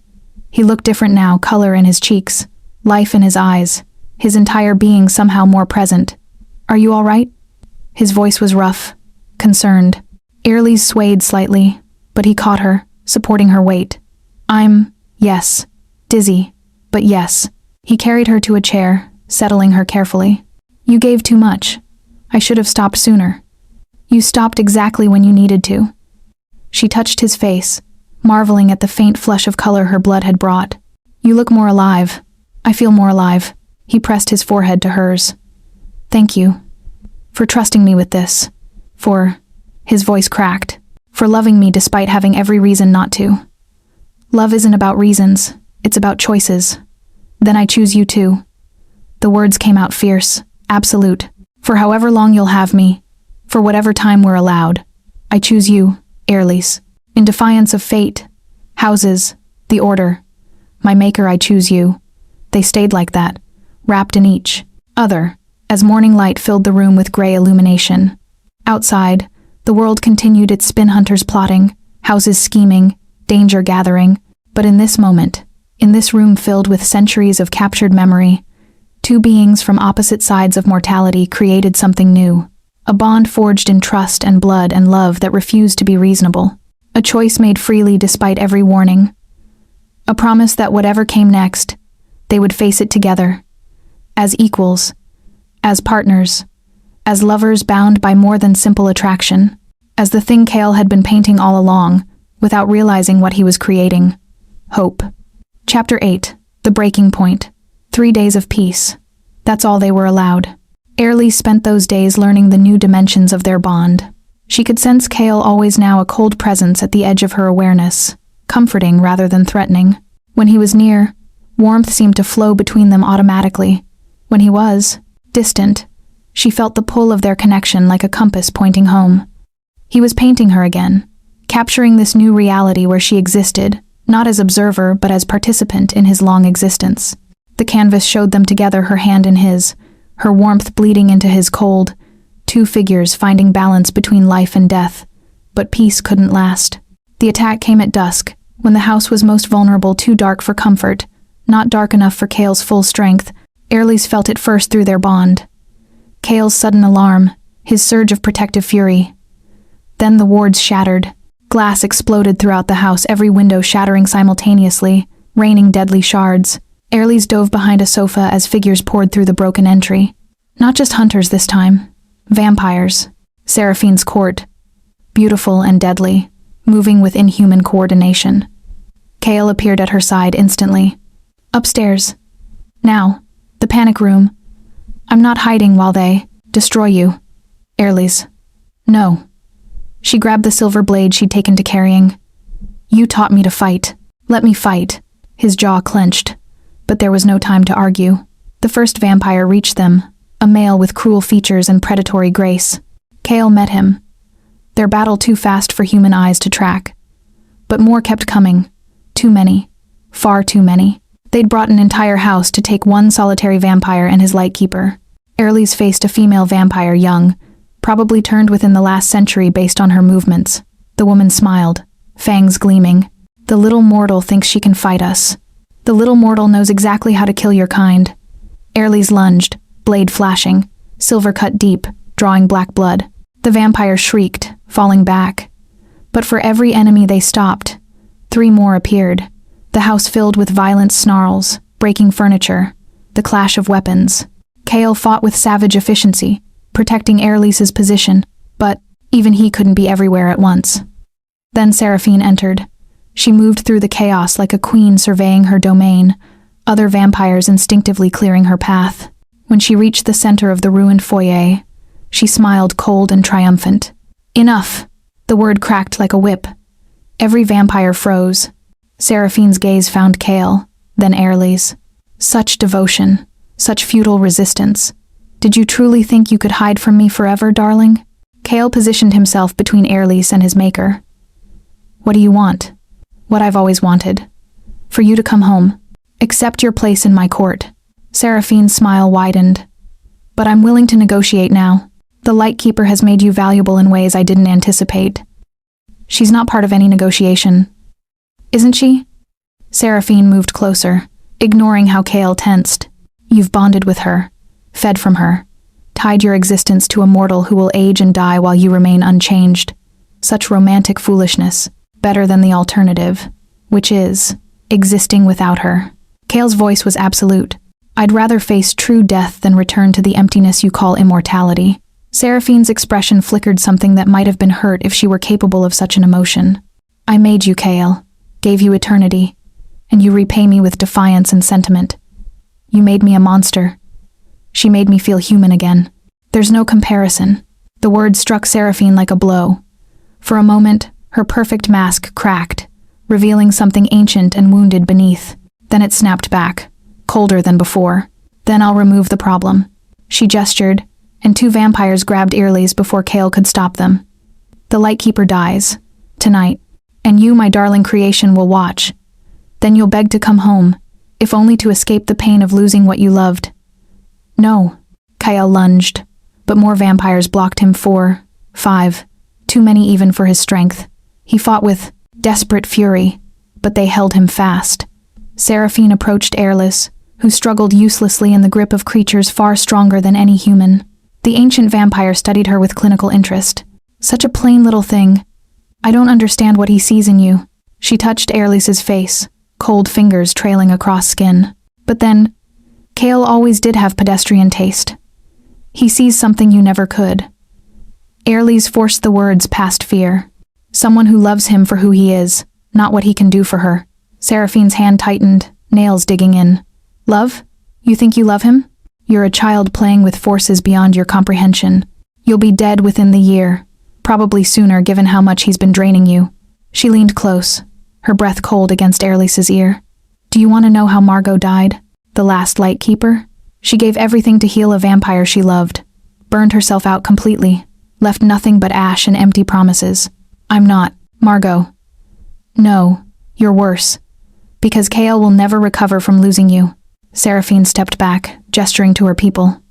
Kill her. Make it slow. Make sure he feels every moment through their bond. The vampires dragged Airlies toward the broken windows, toward where Dawn's approach would make escape impossible. Kale's roar of denial shook the house, his struggles becoming inhuman in their violence. But they held him. Airlies felt his desperation through their bond, his terror, his fury, his absolute refusal to let her die. And she felt something else too. The reservoir of power she'd been building during weeks of training. The life force she'd learned to channel and control. She'd never tried to weaponize it before, until now. Airlies stopped struggling. Instead, she let her awareness drop into that reservoir, feeling the vast well of light and life and power accumulated from months of careful work. Then she pushed. The vampires holding her screamed as warmth exploded from her. Body pure life force, uncontrolled and burning. It was poison to the undead, agony to creatures who thrived on cold and hunger. They released her instantly, stumbling back, their flesh smoking where they'd touched her. Airlies stood in the center of a growing circle of light, her Lightkeeper gift manifesting visibly for the first time. It hurt. God, it hurt like nothing she'd ever felt. But she held it, pouring everything she had into the burning shield. Seraphine hissed, retreating from the light. The other vampires scattered, unable to approach. And Kale should have burned too.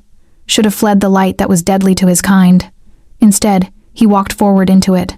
The light didn't burn him. Their bond protected him, recognized him, let him through. He reached Irely's and pulled her against him. His cold body, the only thing anchoring her as power, threatened to consume her from within. "Let it go," he urged. "You'll kill yourself. They'll kill us both if I stop. Then we go together." His arms tightened. "But I won't let you burn alone." Irely's felt his acceptance through their bond, his willingness to die with her rather than watch her destroy herself. And that simple, devastating love gave her the strength to do what she should have done from the start. She pulled the light inward, not releasing it but controlling it, shaping it, making it hers to command rather than a force that commanded her. The burning shield collapsed, but Irely's didn't collapse with it. Instead, she stood steady, Kale's arms around her, power humming beneath her skin in controlled reserve. Seraphine stared from across the room, her expression transforming into something like awe. Impossible. Margot never achieved that level of control. Margot was forced. I chose. Irely's voice was steady despite exhaustion. "And I'm done being your pawn, your prize, your weapon. I'm done being hunted. So here's the deal, Seraphine." The ancient vampire's eyebrows rose. "You're offering me terms? I'm offering you a choice. Leave us alone completely, permanently, and I'll consider using my gift to help your court if they're wounded in legitimate defense. Hunt us again, and I'll never heal another vampire as long as I live. Your people will have to suffer through silver poisoning, through injuries that would take years to mend, through the pain your kind usually escapes. You think I care about my court's comfort? I think you care about your power. And power is measured in how many of your people are functional versus crippled." Irely stepped forward, pulling free of Kale's protective embrace. "Think about it. A lightkeeper willingly working with your house versus spending resources to hunt one who will never cooperate. Which serves you better?" Silence stretched. Seraphine's dark eyes calculated, weighed, considered. Finally she smiled, still cold, but with grudging respect. "Clever little mortal. Very well, a temporary truce while I consider your proposal." She gestured to her people. "Withdraw."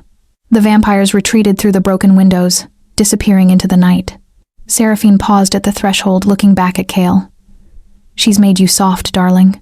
But perhaps that's not entirely a bad thing." Her smile turned sad. "I made you to be beautiful and dead. She's trying to make you something else. Choose carefully which you prefer." Then she was gone, taking her court with her. The house fell silent except for Irely's ragged breathing and Kale's unnecessary inhalations. They stood amid the destruction, broken glass, ruined furniture, the scent of violence, heavy in the air, both shaking with the aftermath of battle. "You could have died," Kyle said finally, his voice rough. "That amount of power would have killed me, yes, if I'd lost control." Irely's turned to face him. "But I didn't. Because you were there. Because our bond gave me something to anchor to." He pulled her close, his face buried in her hair. "Don't ever do that again. Don't ever risk yourself like that. I'll risk anything to protect what we have." Irely's. "No. Listen." She pulled back enough to meet his eyes. "I'm not Margot. I'm not going to burn out or give up or let fear control my choices. I'm strong, Kale. You helped make me strong, and now I'm using that strength to forge my own path. By allying with Seraphine?" He couldn't quite hide his distaste. "By choosing terms rather than letting her dictate them. By making myself too valuable to hunt and too dangerous to force." She touched his face. "By protecting us both, not just surviving." Understanding dawned in his expression. Pride and fear mingled. "You're playing a dangerous game. We're already in a dangerous game. I'm just changing the rules." Kale studied her for a long moment. Then, slowly, he smiled, a real smile, warm despite the cold of his nature. "You're extraordinary. Do you know that?" "I'm learning." She kissed him, tasting her own blood, still on his lips from where he'd fed days ago. "And I'm learning from the best."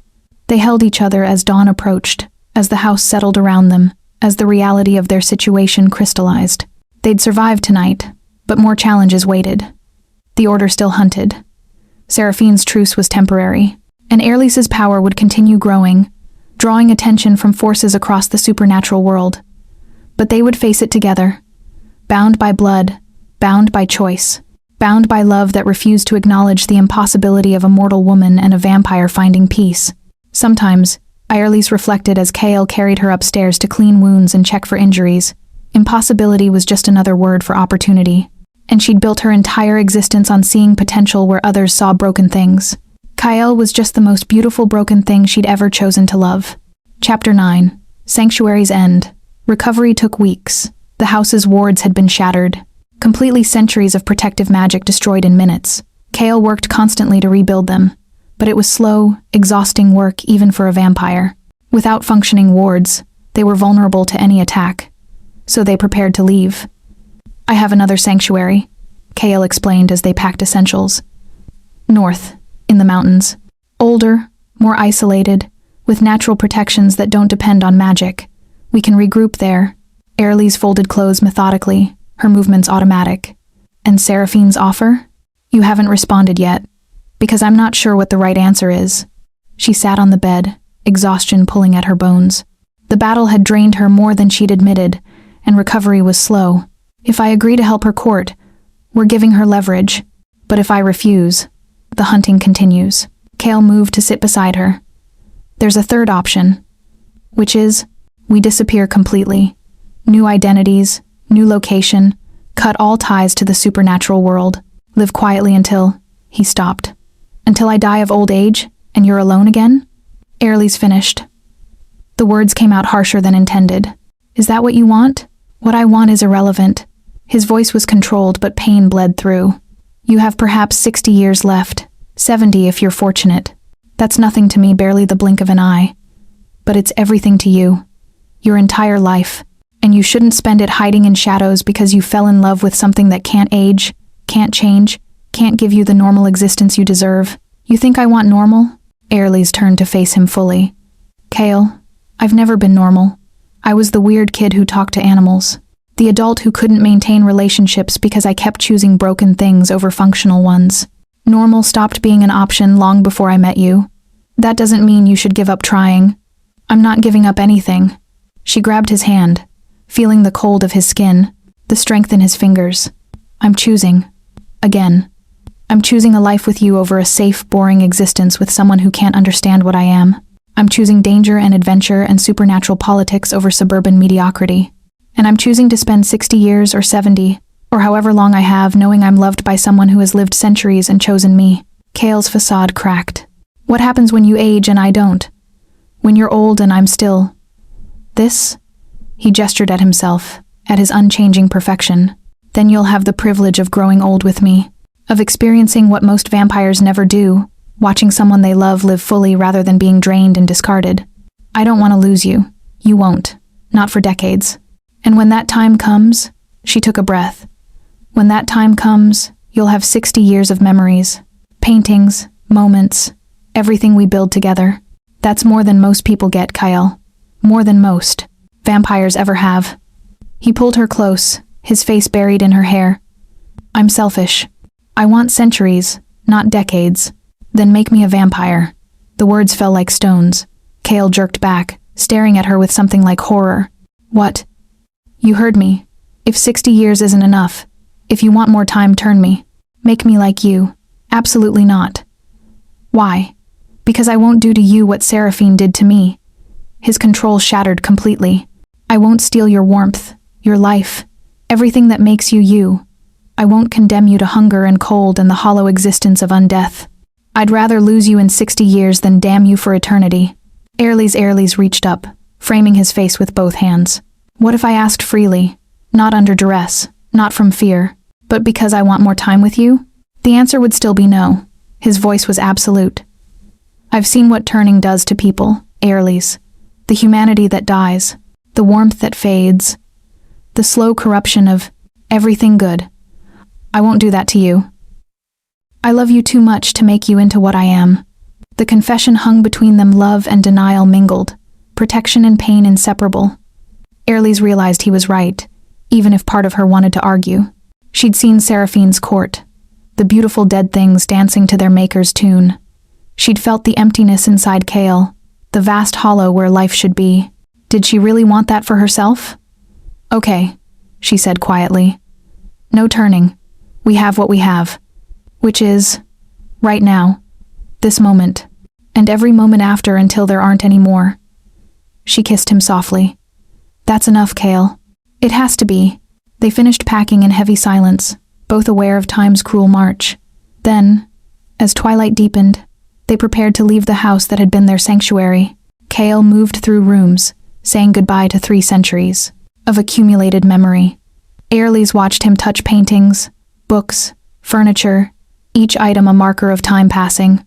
"Will you come back?" she asked. "Perhaps, someday." He turned from a window overlooking the wild gardens. "Or perhaps this place is meant to remain what it was a memory of when I learned to feel again." They left as darkness fell completely, Cale carrying their bags with ease. The car he'd arranged sat waiting beyond the gates, modern vehicle. Old-fashioned courtliness as he opened her door, helped her settle. Then they were driving, leaving the House of Thorns behind. Airlies looked back once. In the moonlight, the building looked like something from a Gothic romance, all shadow and stone and wild beauty slowly being reclaimed by nature. A fitting monument to what had passed between them. "Airlies." Cale's voice was tight. She turned forward to see what had caught his attention. A figure stood in the middle of the road ahead, tall, broad-shouldered, wearing the tactical gear of the Order of the Silver Dawn. As they approached, more figures emerged from the trees lining the narrow road. An ambush. Cal slammed the brakes, the car skidding to a stop. "Get down." Bullets shattered the windshield before he could finish. Not ordinary bullets, these glowed with the same silver light as the Order's blessed weapons. One caught Cale in the shoulder, spinning him against the seat with a grunt of pain. "Cale." Airlies reached for him, but he was already moving, shoving her down, shielding her body with his own, as more shots punched through metal and glass. "Run," he gasped. "When I move, you run. I'm not leaving you. You have to. They want you alive. Me. They'll just kill." His eyes met hers, fierce despite the silver burning through his shoulder. "Run, Airlies. Live. That's an order." "It's not an order I'll follow." Cale's expression transformed frustration and love, and desperate fear mingled. Then the car door was torn open, and hunters dragged him out. He fought, but the silver wound was weakening him, and there were too many. They pulled Airlies out next, rougher, less careful. She struggled, but human strength was nothing against trained soldiers. They forced her to her knees in the road, guns trained on her head. The leader approached the same blonde woman from before, the one who'd escaped their last encounter. Her expression was cold triumph. "Lightkeeper, we meet again," she gestured, and 2 hunters hauled Cale forward, forcing him down beside Airlies. "And the vampire. How convenient. 2 prizes for the price of 1. "Let her go," Cale rasped. "She's not part of this. She's all of this." The woman crouched before Airlies. "Do you know how long we've waited for another Lightkeeper? How many resources we've devoted to finding you?" She smiled. "You're going to save so many lives, child. Our wounded, our warriors, everyone injured in the fight against these creatures. You'll heal them all." "I won't." Airlies's voice was steady despite terror. "I won't be your weapon. You think you have a choice?" The woman's smile widened. "We'll break you. Slowly, carefully. Until compliance is all you know. Until healing our people is the only purpose you remember." She stood, nodding to her team. "Take them both. The vampire goes to the silver cages. The girl goes to conditioning." They hauled Airlies to her feet, dragging her toward a waiting van. She looked back, meeting Cale's eyes one last time. Saw his devastation, his fury, his absolute determination, and felt something else through their bond. A message, wordless but clear. "Hold on, I'll come for you. I swear it." Then she was thrown into the van, darkness swallowing her, the door slamming shut on everything she'd built with him, on their fragile peace, on the future they'd been trying to create, on the love neither of them had asked for but both had chosen anyway. The van pulled away into the night, carrying her toward captivity and pain and the thing she'd feared since learning what she was, being used as a weapon against the very creatures she'd learned to love. Behind, in another vehicle, Cale raged against silver chains, his maker's corruption finally serving a purpose as he planned violence against those who'd taken what mattered most. And between them, across distance and captivity and desperation, their bond held cold and warm mingled, death and life connected, a promise neither could break. Not yet. Not while breath and will remained. Not while hope still flickered in the darkness. Chapter 10. The Choice Between Worlds. The facility was underground, all concrete and fluorescent lights that never dimmed. Airlies lost track of time, hours, days, Weeks blurred together in endless routine, training, testing, healing. They brought wounded hunters first, men and women injured fighting vampires. The Order's commander, the blonde woman whose name Airlys learned, was Sarah Winters, explained it simply. Heal them, or we make the vampire suffer. They showed her Kyle on monitors, locked in a silver cage, the metal burning his flesh wherever it touched. Not enough to kill, but enough to cause constant agony. And through their bond, Airlys felt every moment of his pain. So she healed. She mended broken bones, closed wounds, burned away infections. The hunters thanked her, called her blessed, told her she was saving lives, and with each healing, something inside Airlys died a little, the cost of her gift, the drain of giving life force again and again without rest, without choice. 3 weeks into captivity, she collapsed during a healing session. Woke in a sterile medical room, IVs pumping fluids into her dehydrated body. You're killing yourself. The voice came from beside the bed. A man sat there, older, gray-haired, wearing a white coat. A doctor. The rate they're using you, you'll burn out within months. Like Margot, Airlys whispered. You know about her? Surprise flickered across his face. Then you know what happens. The body can't sustain this level of power usage. Eventually your heart will simply stop. Then let it stop. Better than being a weapon. Is it? The doctor leaned forward. What if I told you there's another way? A technique Margot never learned, that lets you draw power from external sources instead of just your own life force. Airlys's attention sharpened. Why would you help me? Because I'm a doctor. My oath is to preserve life, not destroy it. His expression was pained. I joined the Order believing we were protecting humanity. But watching them use you like this, it violates everything I believe in. You could free me. Free Kale. I can't. Too many guards, too much security. He pulled out a small journal, handwritten notes covering every page. But I can give you this. My research on Lightkeeper abilities, including techniques for external channeling. Master this, and you might survive long enough to escape on your own. He pressed the journal into her hands, then left without another word. Airlys read through the night, absorbing information she'd never known existed. Lightkeepers weren't just internal batteries, they were conduits. They could draw from any living source nearby, channeling power through themselves rather than from themselves. It was how Margot had survived as long as she did, by stealing life from the plants, the insects, the very air around her. The cost was steep. Everything she drained would die. But if it meant surviving, if it meant escaping, Airlys practiced in secret, during moments alone, learning to sense the life force in a potted plant, then pulling it in. The plant withered, died, but power flooded through her. Not much a plant held little life, but something. 2 weeks later, when they brought her a hunter with silver poisoning a wound that wouldn't heal, Airlys put her new knowledge to use. The healing room was full of people, doctors, nurses, guards, all living, all potential sources. Airlys placed her hands on the wounded hunter, pretending to channel from herself. Instead, she reached out to everyone present, drawing tiny amounts from each, not enough to harm, just enough to notice as fatigue, as a brief chill. The hunter healed completely, and Airlys remained upright, strong, conscious. Sarah Winters noticed. You're getting better. Building tolerance. Yes, Airlys lied. The body adapts. They increased her workload after that. More wounded, more healings, relentless use of her gift. But Airlys drew from external sources, preserving her own strength, biding her time. And through it all, the bond with Kale remained. She felt his pain, his rage, his determination. Sent what comfort she could across their connection. Warmth, love, the promise that she hadn't given up. His response was always the same. Hold on, I'm coming. 6 weeks after her capture, everything changed.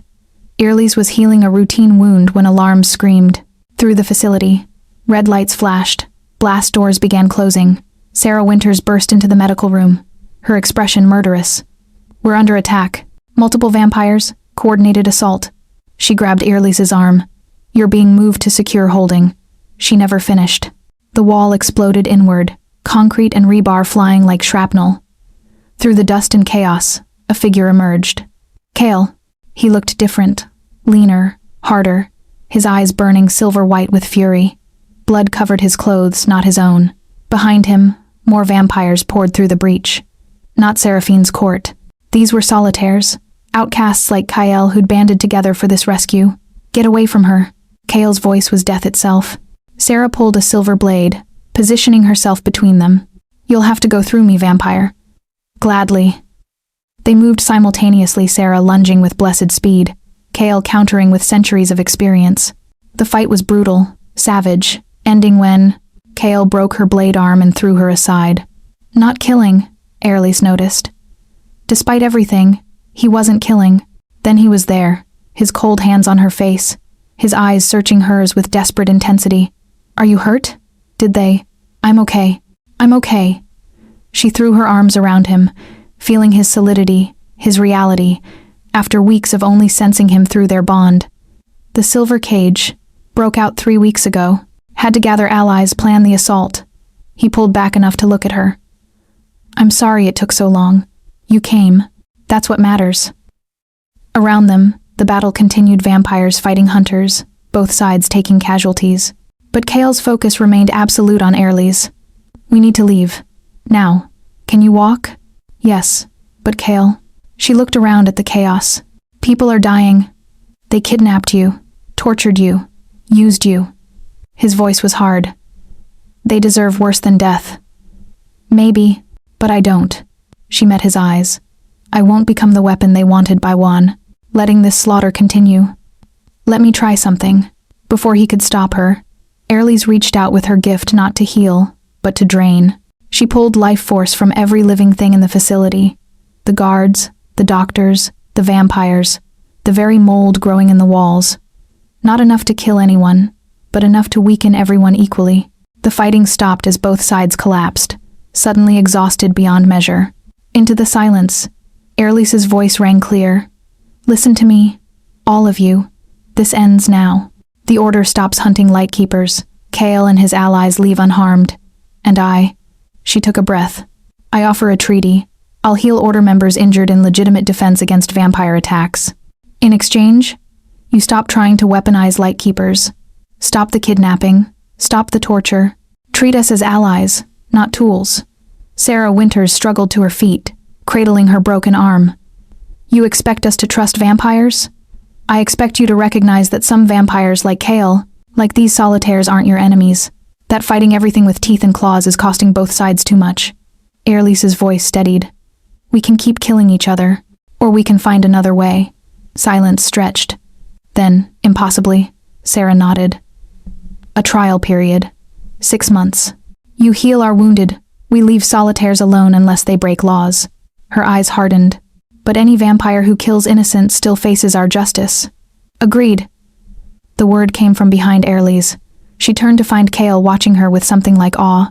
The solitaires will police our own. Keep our people from drawing the Order's attention. More nods around the room. Tentative, fragile, but real. Airlys had just negotiated peace between centuries-old enemies. By offering herself as the bridge, they left the facility at dawn. Kale carrying Airlys because her strength was gone after draining so much power. His solitaire allies scattered, returning to their own territories with news of the treaty.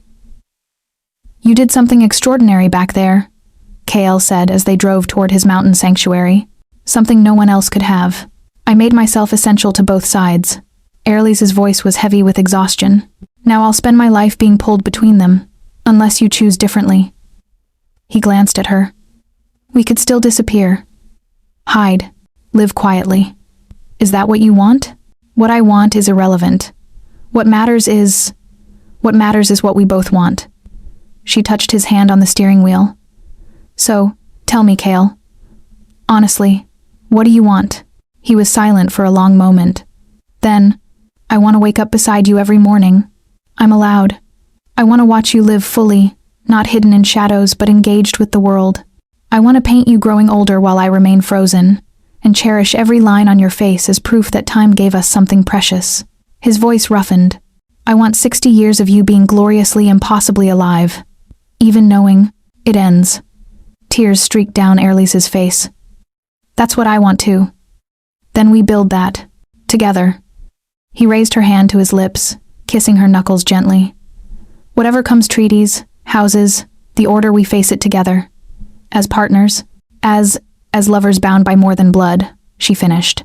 As equals choosing each other, every day, For as long as we're allowed. The mountain sanctuary appeared as dawn, fully broke a stone house built into cliffs, surrounded by ancient pines, isolated and beautiful. Home, Airlise realized. Their home. For however long they had. Kyle carried her inside. To a bedroom with windows facing east where sunrise painted everything gold. He laid her on the bed with infinite care, then stretched out beside her cold body and warm body, finding balance, death and life mingling. "I love you," he whispered. More than I thought dead things could love. More than I deserve to." "You deserve everything," Airlise murmured, exhaustion pulling her toward sleep. "And I intend to give it to you. Every day.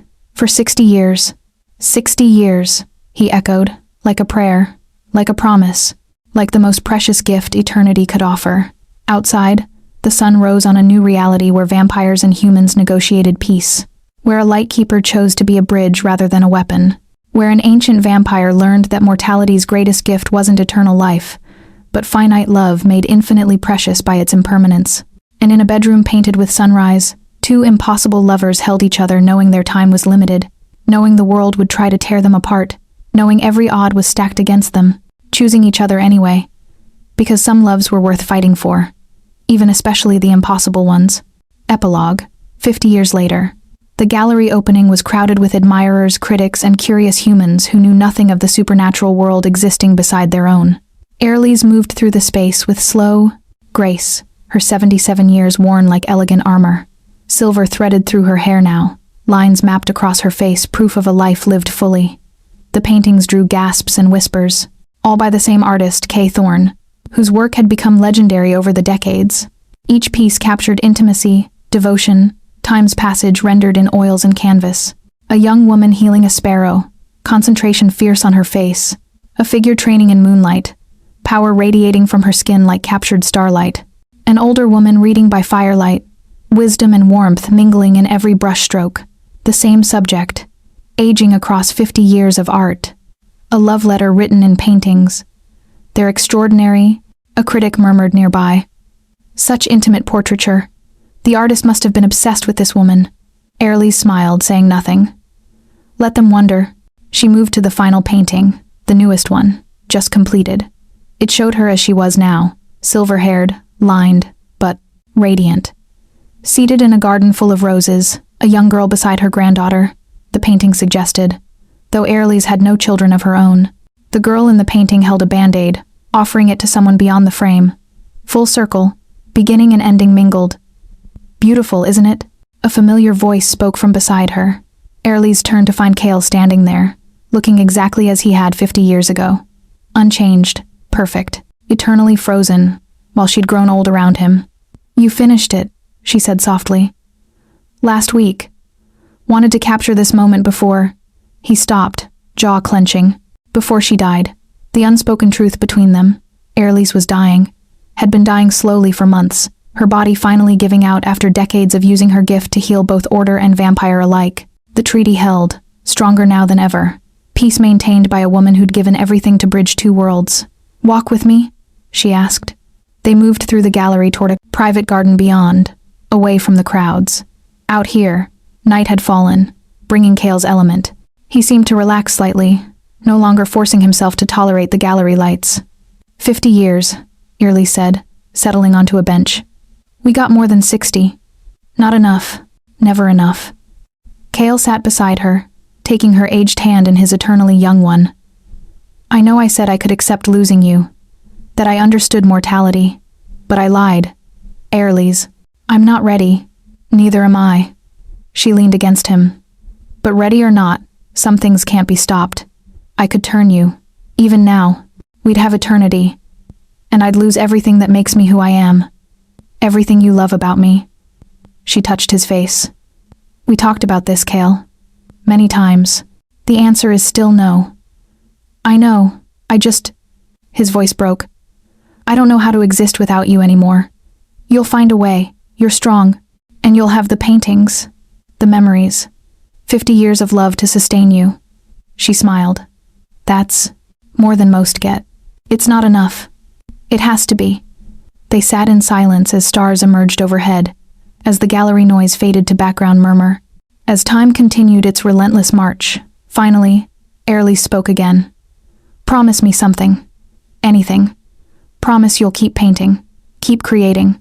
Let the art be how you remember not just me, but everything we built. She squeezed his hand.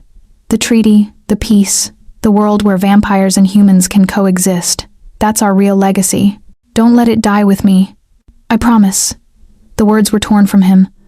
I'll maintain the peace. Honor what you built. Live as you'd want me to, with purpose, with mercy, with remembrance of what you taught me. Good. She closed her eyes, feeling the cold of his body, the warmth of their bond, the love that had sustained them through half a century of impossible choices. Then I can let go knowing something beautiful remains. Airlie's, hush. She pressed a finger to his lips. No goodbyes yet. We still have tonight, and tomorrow, and maybe even a few weeks more. Let's not waste them mourning what we'll lose. Let's celebrate what we had. Cale pulled her closer, his cold arms the only comfort she needed. 50 years wasn't enough. No, but it was everything. She smiled against his chest. You taught me that monsters could love. I taught you that the dead could feel. Together, we proved that impossible things could be real. You made me human again, he whispered, even if only in the ways that mattered. And you made me brave enough to be extraordinary.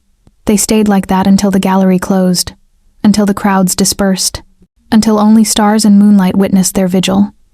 Two beings from opposite sides of mortality, holding each other one more time, knowing the end approached, accepting it anyway, because some loves were worth every moment of pain their ending would bring, and theirs had been exactly that, worth every second, every sacrifice, every impossible choice, worth living, worth dying, worth remembering, worth everything. In a small town, years later, a child found a wounded vampire in a garden, and when she pressed a band-aid over his injury, ridiculous, useless. Precious, he felt pain for the first time in centuries.